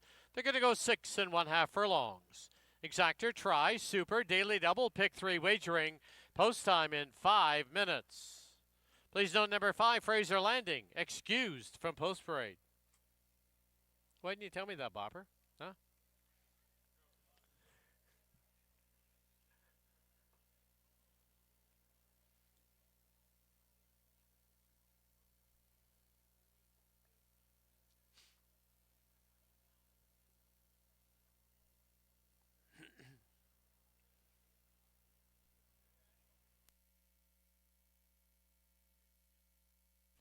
Here's the field, number 1, Parker Point, owned by Fred Kwan and Sheldon Kwan. The rider's apprentice, Richard Balgobin. Number 2 is Time Taker, owned by J.G. Williamson Racing with Antonio Reyes. 3 is Our Bloke, owned by Win Racing Stables. Kimal Santo rides. Number 4, Cascade Billy, owned by Don Daynard and Mel Snow with Chris Mamdine. Number 5, Fraser Landing, excused from post parade, owned by the Last Call Racing Stable and Kathy Bourne. Silvino Morales in the tack. And number 6, Something Elusive, owned by the Sasquatch Stables. The rider is Curry Powell. 4 minutes to post time.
Key West Ford reminds you there are just 2 minutes left to place your wagers at Hastings.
Hey, horses have reached the starting gate. Loading in now for the 5th. Parker Point to the inside. Time ticker goes in.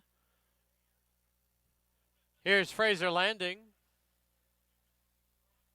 Last one to the outside. Something Elusive.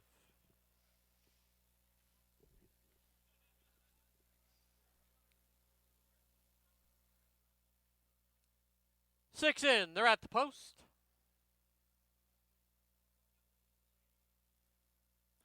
There they go. Closely bunched, Our Bloke, Something Elusive, Cascade Billy, and Parker Point right there at the rail as they sweep by us now for the first time. And diving to the inside, now here's Fraser Landing, and he's on heels as they go to the clubhouse turn. It's Parker Point from the rail, Our Bloke pressing on the outside. Fraser Landing has nowhere to go. Cascade Billy's on his outside. Something Elusive. Early trailer, Time Ticker. Time Ticker's about 10 off the lead. Past the half-mile marker they go. Opening quarter, 22 and 3. Our Bloke takes the field to the backstretch with a narrow lead. Parker Point's at the rail. Cascades Billy's in between them. Still on heels, Fraser Landing. Something Elusive in that pack. And Time Ticker minding his business at the tail. The half 46 flat, quarter mile from home, and still 3 across the track. Parker Point, Our Bloke, Cascade Billy. Down towards the inside is Fraser Landing, Something Elusive, and Time Ticker trying to get underway as they turn for home. Still 3 across. Parker Point, Cascade Billy. Our Bloke is game in between them, and down the lane they come. It's now Cascade Billy, the old-timer, with a short lead. Cascade Billy will score. Our Bloke second, going to be close for third. Parker Point and Something Elusive.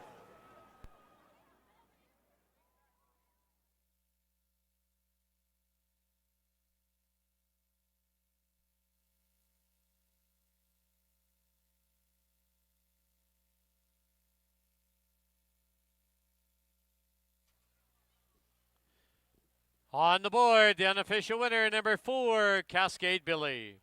Number 3, Our Bloke second. There is a photo for third. Hold all tickets.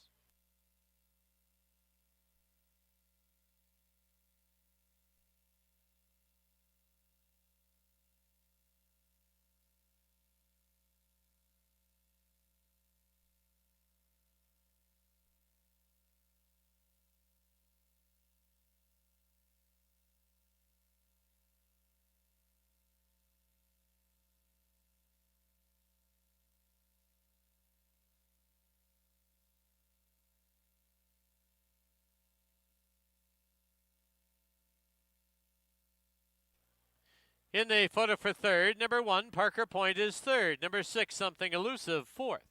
4-3-1-6 on the board. Unofficial.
In the winner's enclosure, the winner of the 5th, number 4, Cascade Billy. He's owned by Don Daynard and Mel Snow. Mel Snow trains, assisted by Eric Gutierrez. Winning rider, Chris Mamdine. Cascade Billy is an 8-year-old gelding by Bakken out of What Are the Odds? Bred in BC by Mel and Fran Snow.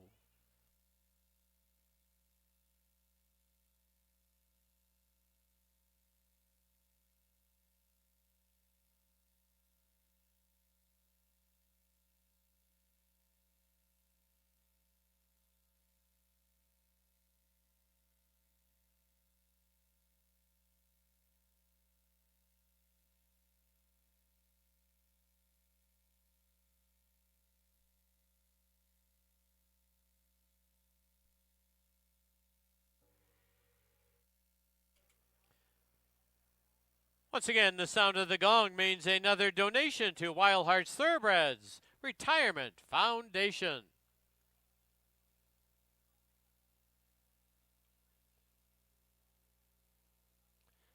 Four three exacta was $7.85. 431 try, $21.45. 4316 super was $19.89. The double, it's a pair of fours, $17.10. And the pick three, 3 or 5 with 4 $22.70. Final running time for the 6 1/2 furlongs, 117 and 73/100.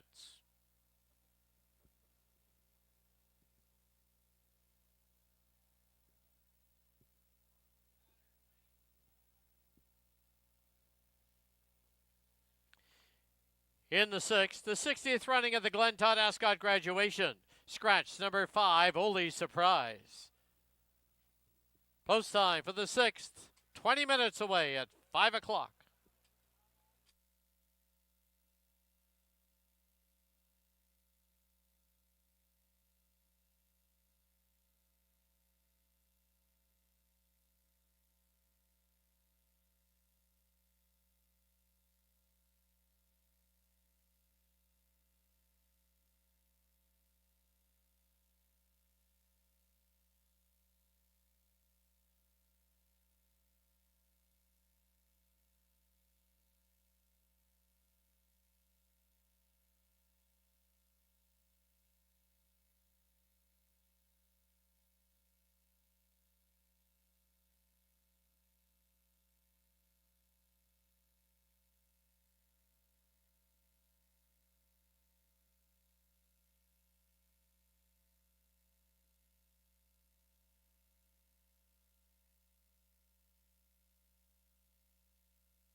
paddock time now for our sixth and feature event of the day.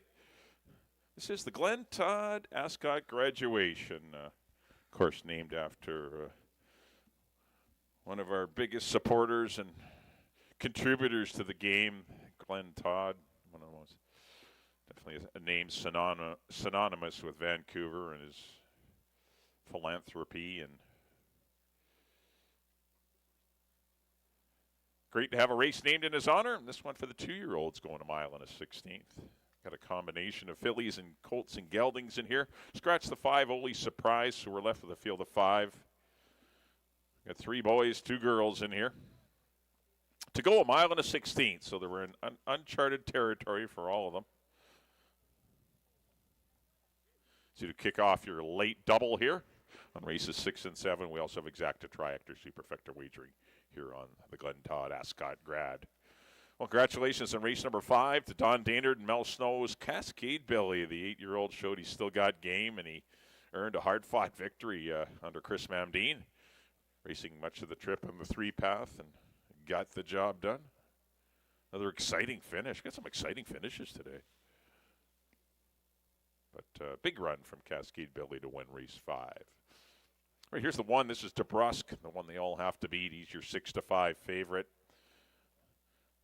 Back-to-back victories in the Sales Stake and the Jack Diamond Futurity. Both races, he was afforded some pretty nice fractions, but he still finished it off in very impressive style, winning in quick times. He's a big son of finality. The distance shouldn't be a problem, I wouldn't think. He's come back with a 1/2 mile drill there in 49-1. He's a big, heavy-bodied, long back horse that you would think wouldn't mind the distance change. It's just with these horses, it's just a matter of whether they relax enough, and who relaxes a little better will probably win the money, because there's a lot of them that are pretty close in ability. He definitely has the best resume, does DeBrusque. But once again, anytime you're asking horses to, you're betting them off of something they've never done before, it's still a gamble. And you're getting even money on a horse that has never run a mile and a 16th, but at least he's running against horses that have never done it either.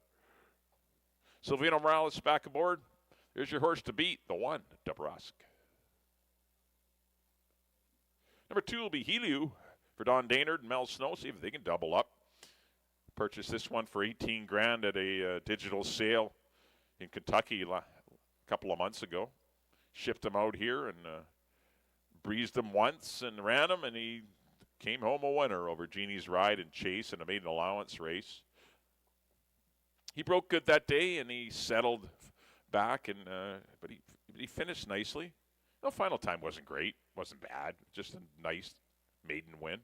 Nothing alarming about it, nothing bad about it, just an average performance. But I think you'll see that he'll be better this time, being here for another month almost, and he's bred to stay the trip. He's by a Kentucky Derby winner, and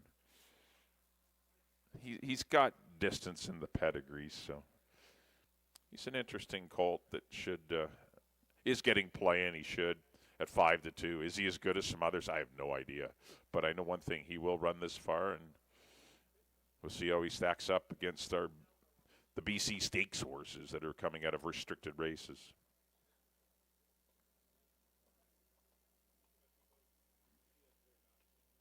Number 3 will be Sunny Wishes.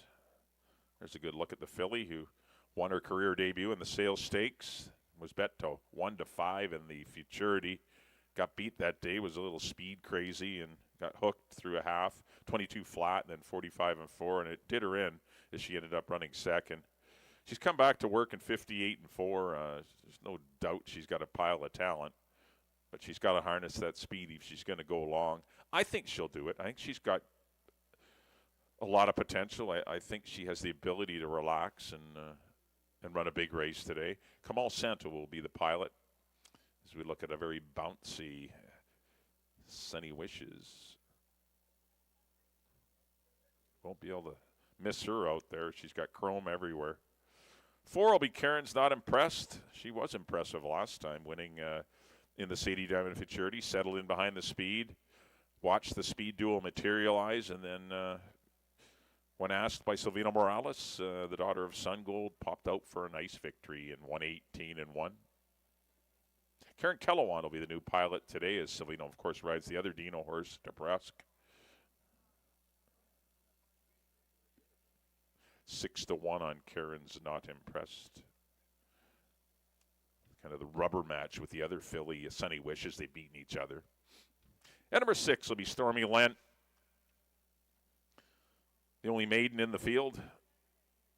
Second to DeBrusque, and then distant third to DeBrusque in the Jack Diamond Futurity.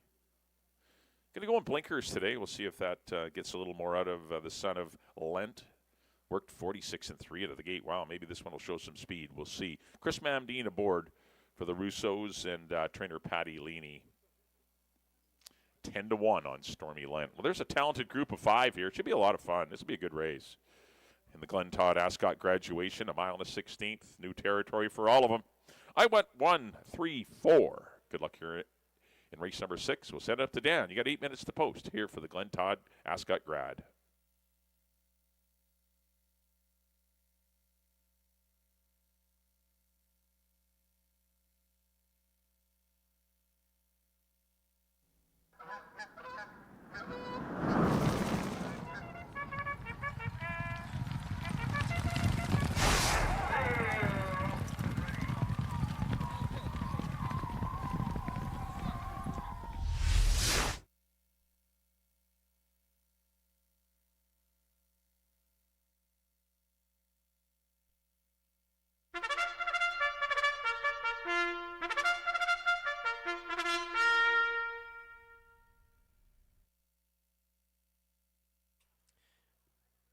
The horses on the track at Hastings for our feature event. This is the 60th running of the Glenn Todd Ascot graduation. Field of 5 2-year-olds are going to go a mile and a 16th. Exactor, Triactor, Superfecta, daily double wagering. Scratch the 5, Oli Surprise. Post time in 6 minutes.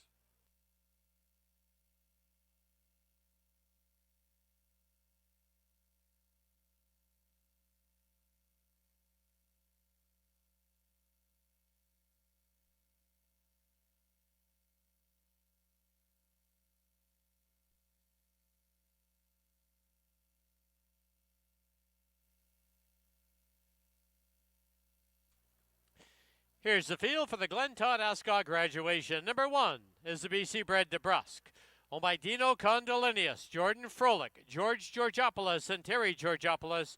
Dino Condolinius trains, Silvino Morales rides. Number 2 is the Kentucky bred Helio, owned by Don Daynard, trained by Mel Snow. The rider is apprentice Richard Balgobin.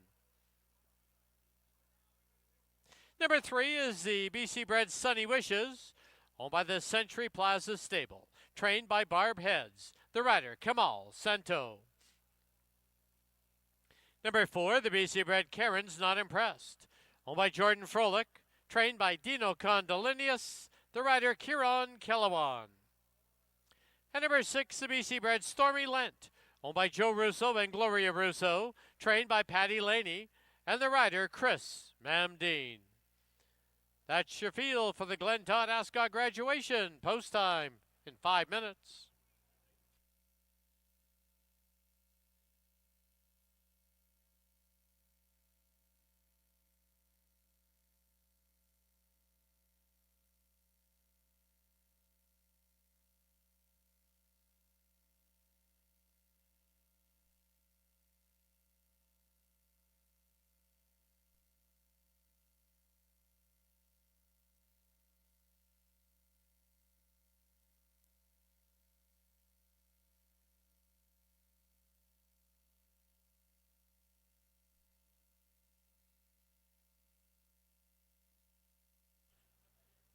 All right, time to make our 50-50 draw in aid of the Greater Vancouver Food Bank. Winner gets $632.50. On a blue ticket.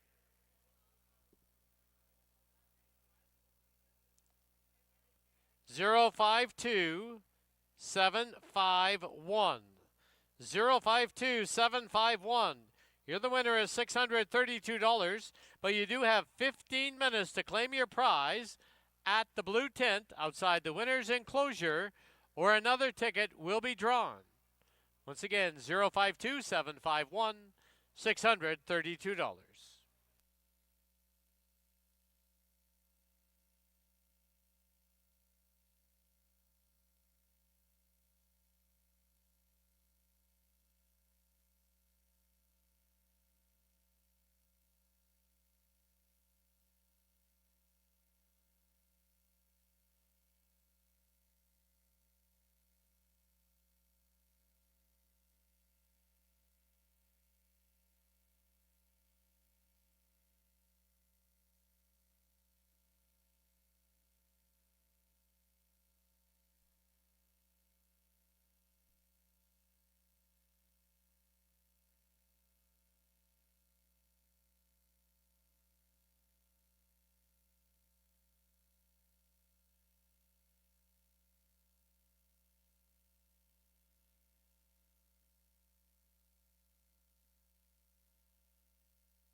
Key West Ford reminds you there are just 2 minutes left to place your wagers at Hastings.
Please note today's 50-50 has been claimed.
The horses are approaching the starting gate.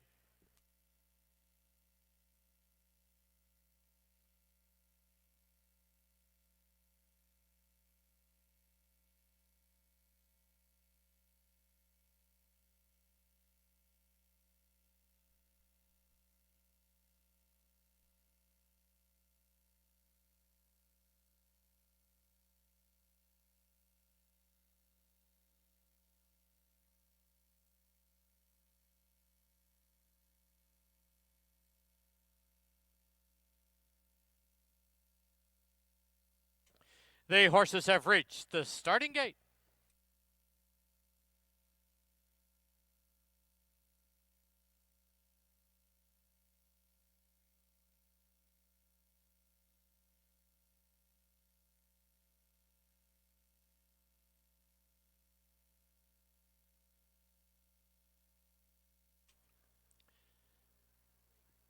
Loading it now for the 6th at Hastings.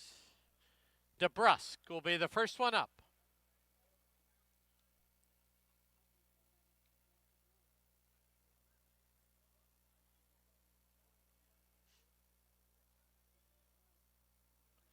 Next one along is Helio.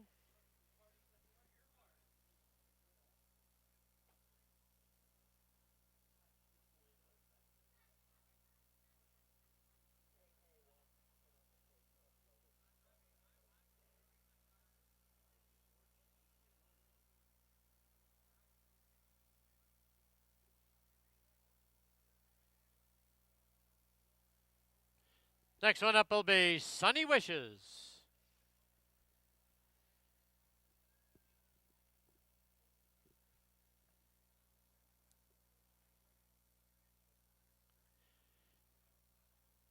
Karen's Not Impressed will go in without the rider. They'll be reunited inside the gate. Last one up of the juveniles will be Stormy Lent.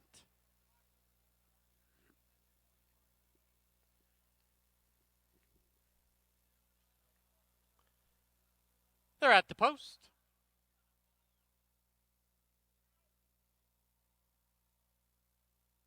There they go. DeBrusque was off a step slow. Field of 5 sent on their way in the Glen Todd Ascot graduation. On the early lead, there's Sunny Wishes trying to be geared down right there on the outside. Karen's Not Impressed. Length and a half back now is Stormy Lent. DeBrusque. Early trailer is Helio. As they get set to pass by us now for the first time. Sunny Wishes on the inside, and on the outside, Karen's Not Impressed. Their noses apart. It's 2 lengths back to DeBrusque in third. On his outside is Stormy Lent. The trailer, Helio, only 5 off the lead. Opening quarter, they dawdled through it in 25 flat.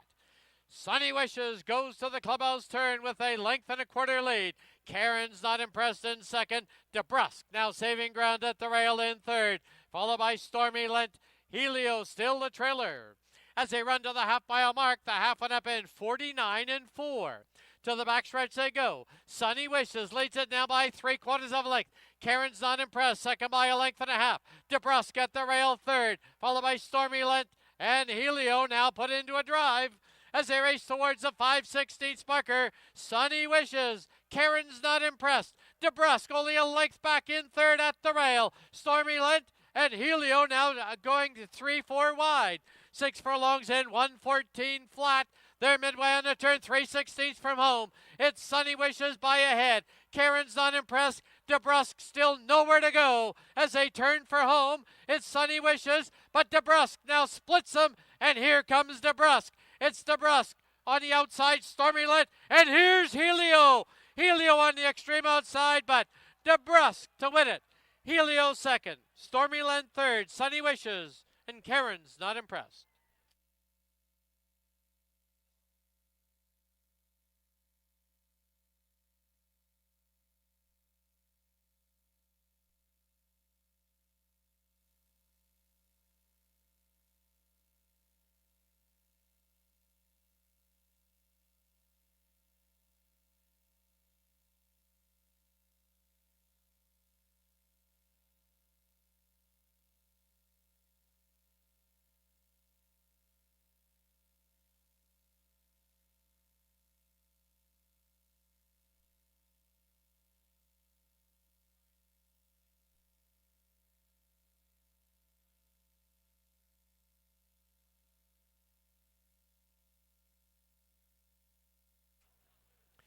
On the board, the unofficial winner, number 1, DeBrusque. Number 2, Helio, second. Number 6, Stormy Lent, third. Number 3, Sunny Wishes, fourth. 1, 2, 6, 3 on the board.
Into the winner's enclosure, the winner of the 6th, the Glenn Todd Ascot graduation, number 1, DeBrusque.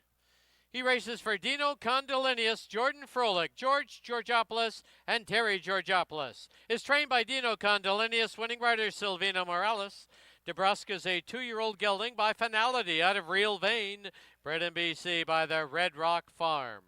Please welcome to the winner's enclosure to decorate the winner, Glenn Todd's daughter Dana, as well as the DRF Pacific Northwest correspondent, Mike Seeley.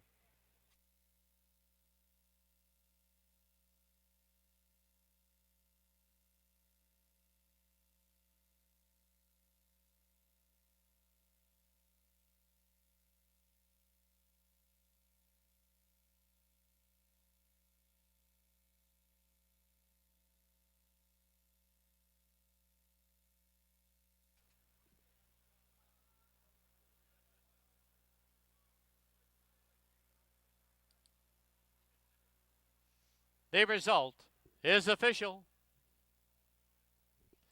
1-2 exacta was $10.50. 1-2-6 try, $27.50. 1-2-6-3 super, $14.33.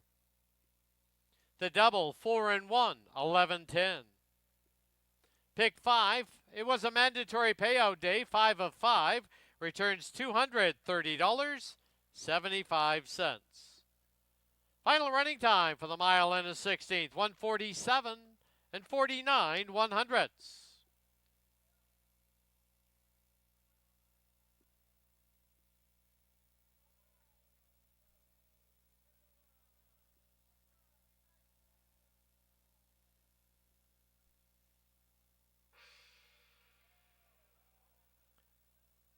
And the sound of the gong once again means another donation to Wild Hearts Thoroughbreds Retirement Foundation. 7th and final event, we have no changes. Post time, 18 minutes away at 5:30.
All right, we're back here in the paddock. Time for our 7th and final live race.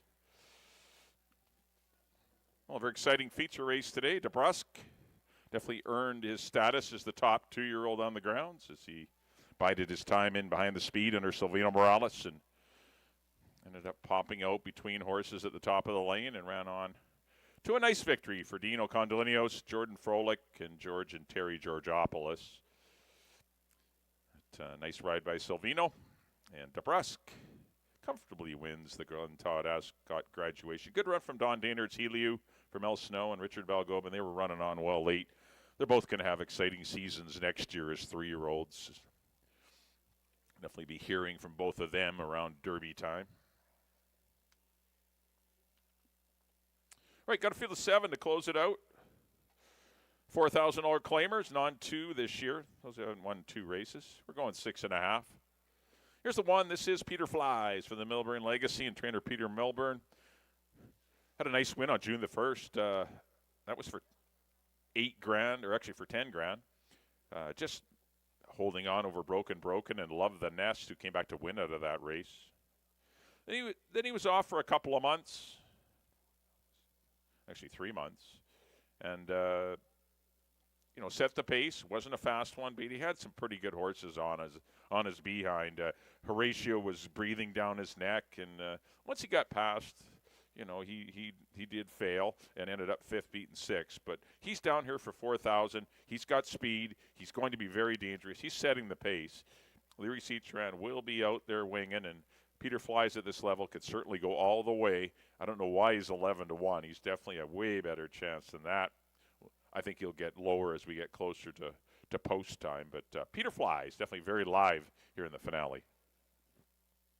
Number 2 will be Quagmire for Laurie Henson, Helen Climbs, and Sharon Pring. Hasn't been a Quagmire-type season for him. He's usually ultra-consistent. He's just been okay. He's still running decent races, but horses that he would normally beat are beating him this year. The 9-year-old son of Storm Victory. Ran better last time. And Absent Command at Beckett's Best. That was a dirty, tough race. Absent Command's a really nice horse. But Kamal Santo will ride Quagmire again today. I'm sure he'll be just ducked in behind the leaders. He'll be close to the pace. He likes wet tracks. Maybe that'll move him up. We'll see. His lone win this year did come on a sloppy racetrack. 6-1 on Quagmire.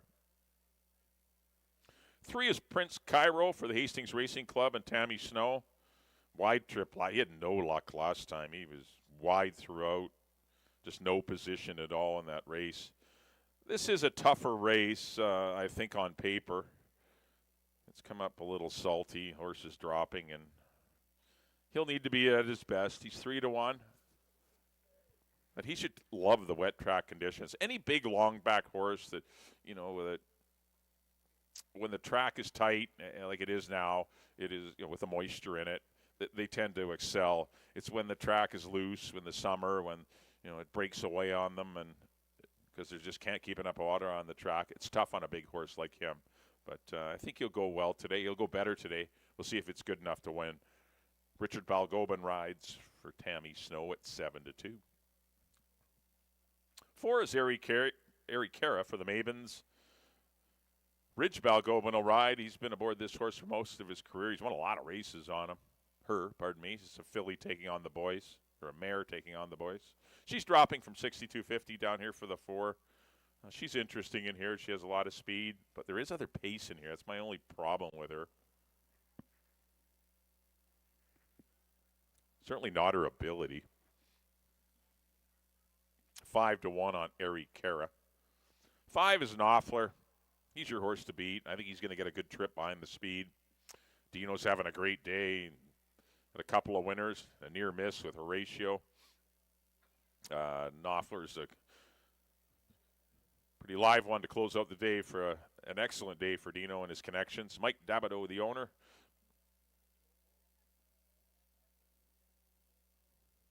$3-2 favorite. That's Knopfler. 6 will be IBCing you for the Mavens.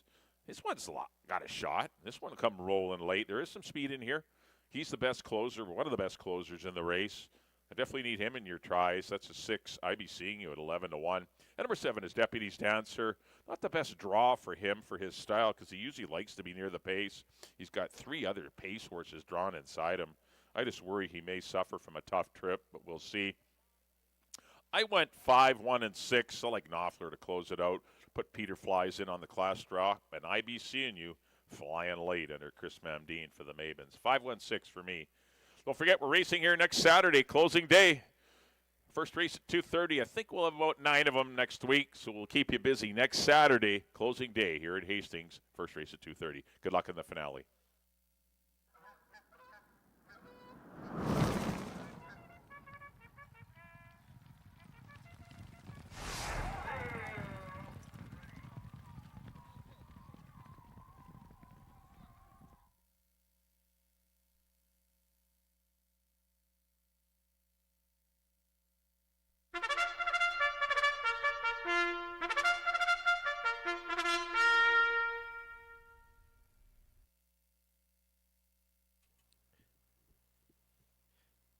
The horses on the track at Hastings for the nightcap 7th and final event. Field of 7, they're going to go 6 1/2 furlongs. Exactor, Triactor, Superfecta, Super High 5 wagering with post time in 4 minutes.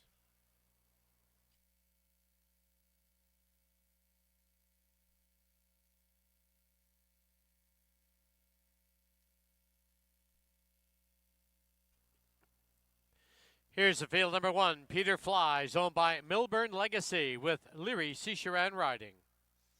Number 2 is Quagmire, owned by Laurie Henson, Helen Climbs, and Sharon Pring. Kamal Santo in the tack.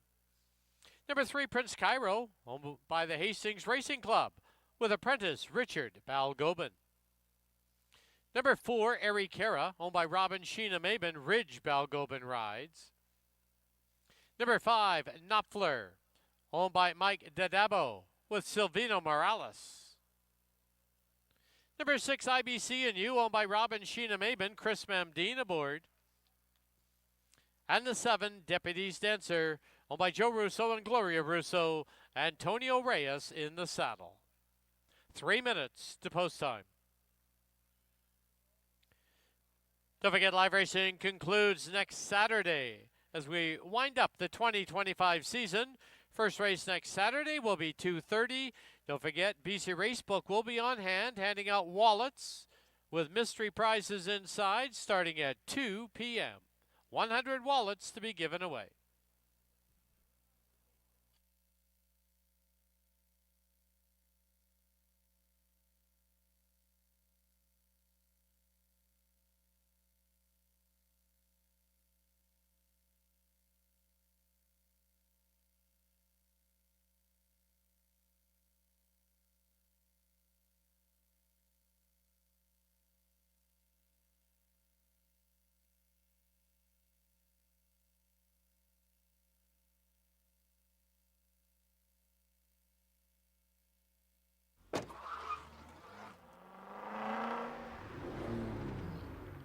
Key West Ford reminds you there are just 2 minutes left to place your wagers at Hastings.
The horses have reached the starting gate.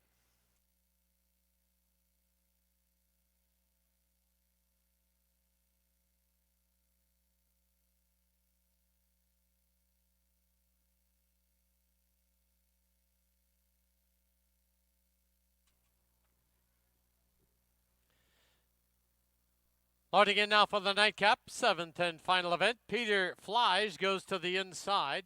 Quagmire, gate 2. Here's Prince Cairo. Next one up is Ari Cara.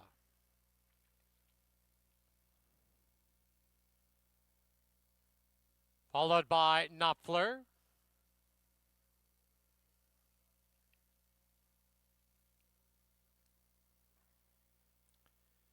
Two left to load, IBC and U and Deputies Dancer.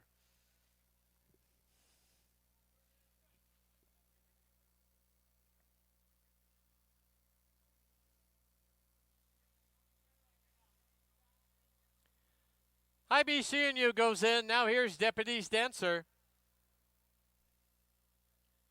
7 in. They're at the post.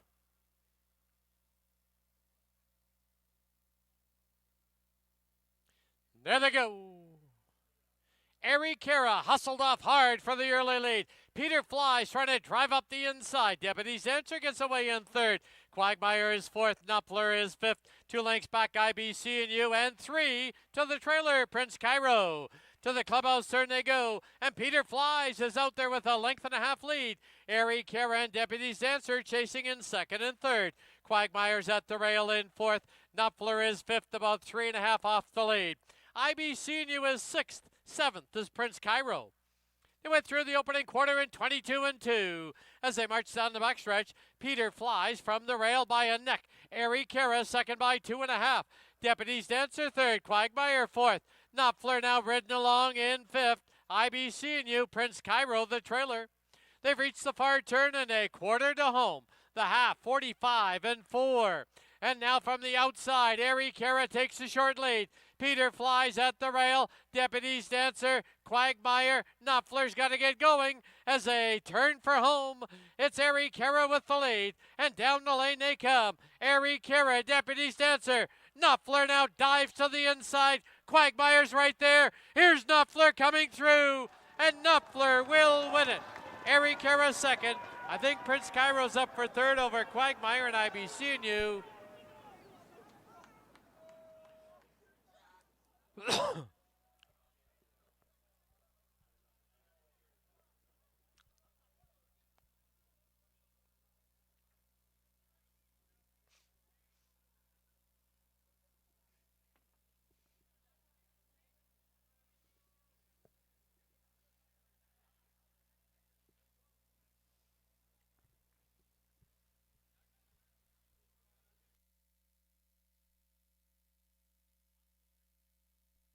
On the board, the unofficial winner, number 5, Knopfler.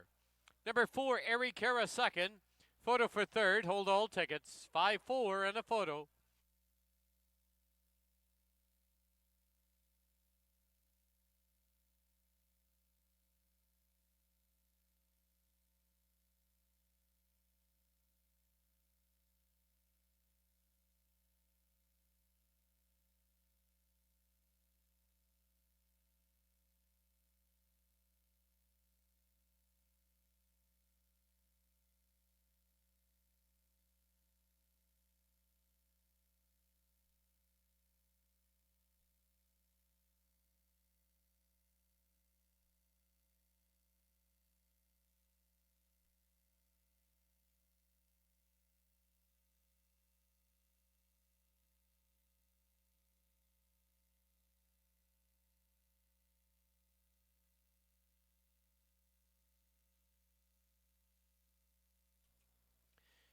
In a photo for third, number 3, Prince Cairo is third. Number 6, IBC and U, fourth. Completing the super high 5, number 2, Quagmire. 5-4-3-6-2.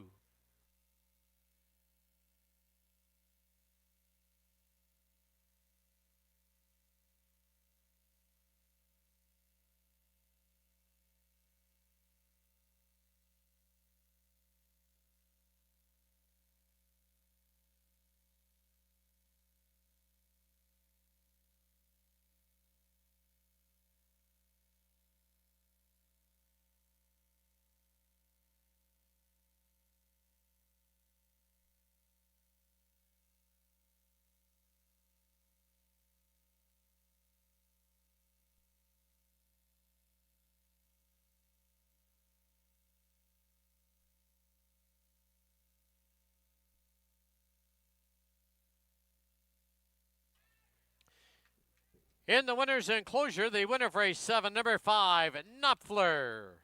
He's owned by Mike Dadabo, trained by Dino Condolinius. The winning rider is Silvina Morales. Knopfler is a 7-year-old gelding by Looking at Lucky out of What a Lily, bred in Kentucky by the Ekrana Farm and the Trashel Farm.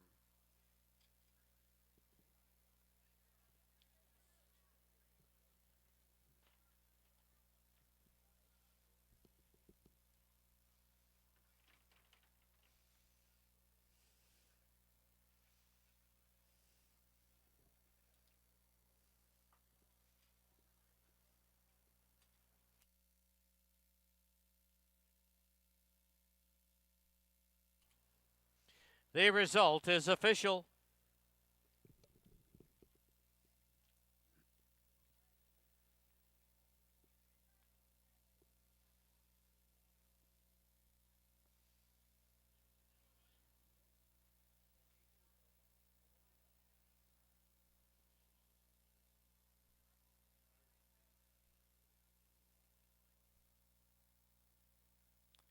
Five four exacta was 16.90. 543 try 48.20.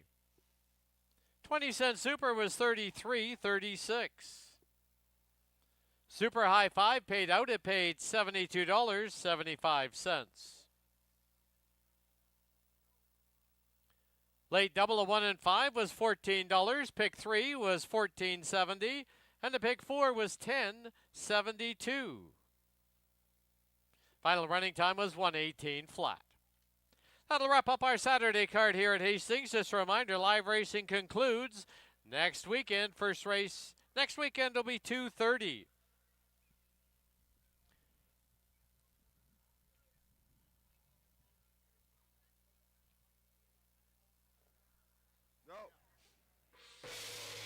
And once again, the sound of the gong means another donation to Wild Hearts Thoroughbreds Retirement Foundation. Don't forget our simulcast center is open, even though live racing has concluded, as well as our gaming floor. You must be 19 plus to play in both. Thank you for watching and wagering on Hastings Racecourse. Until next week, closing day, drive safely. Good night.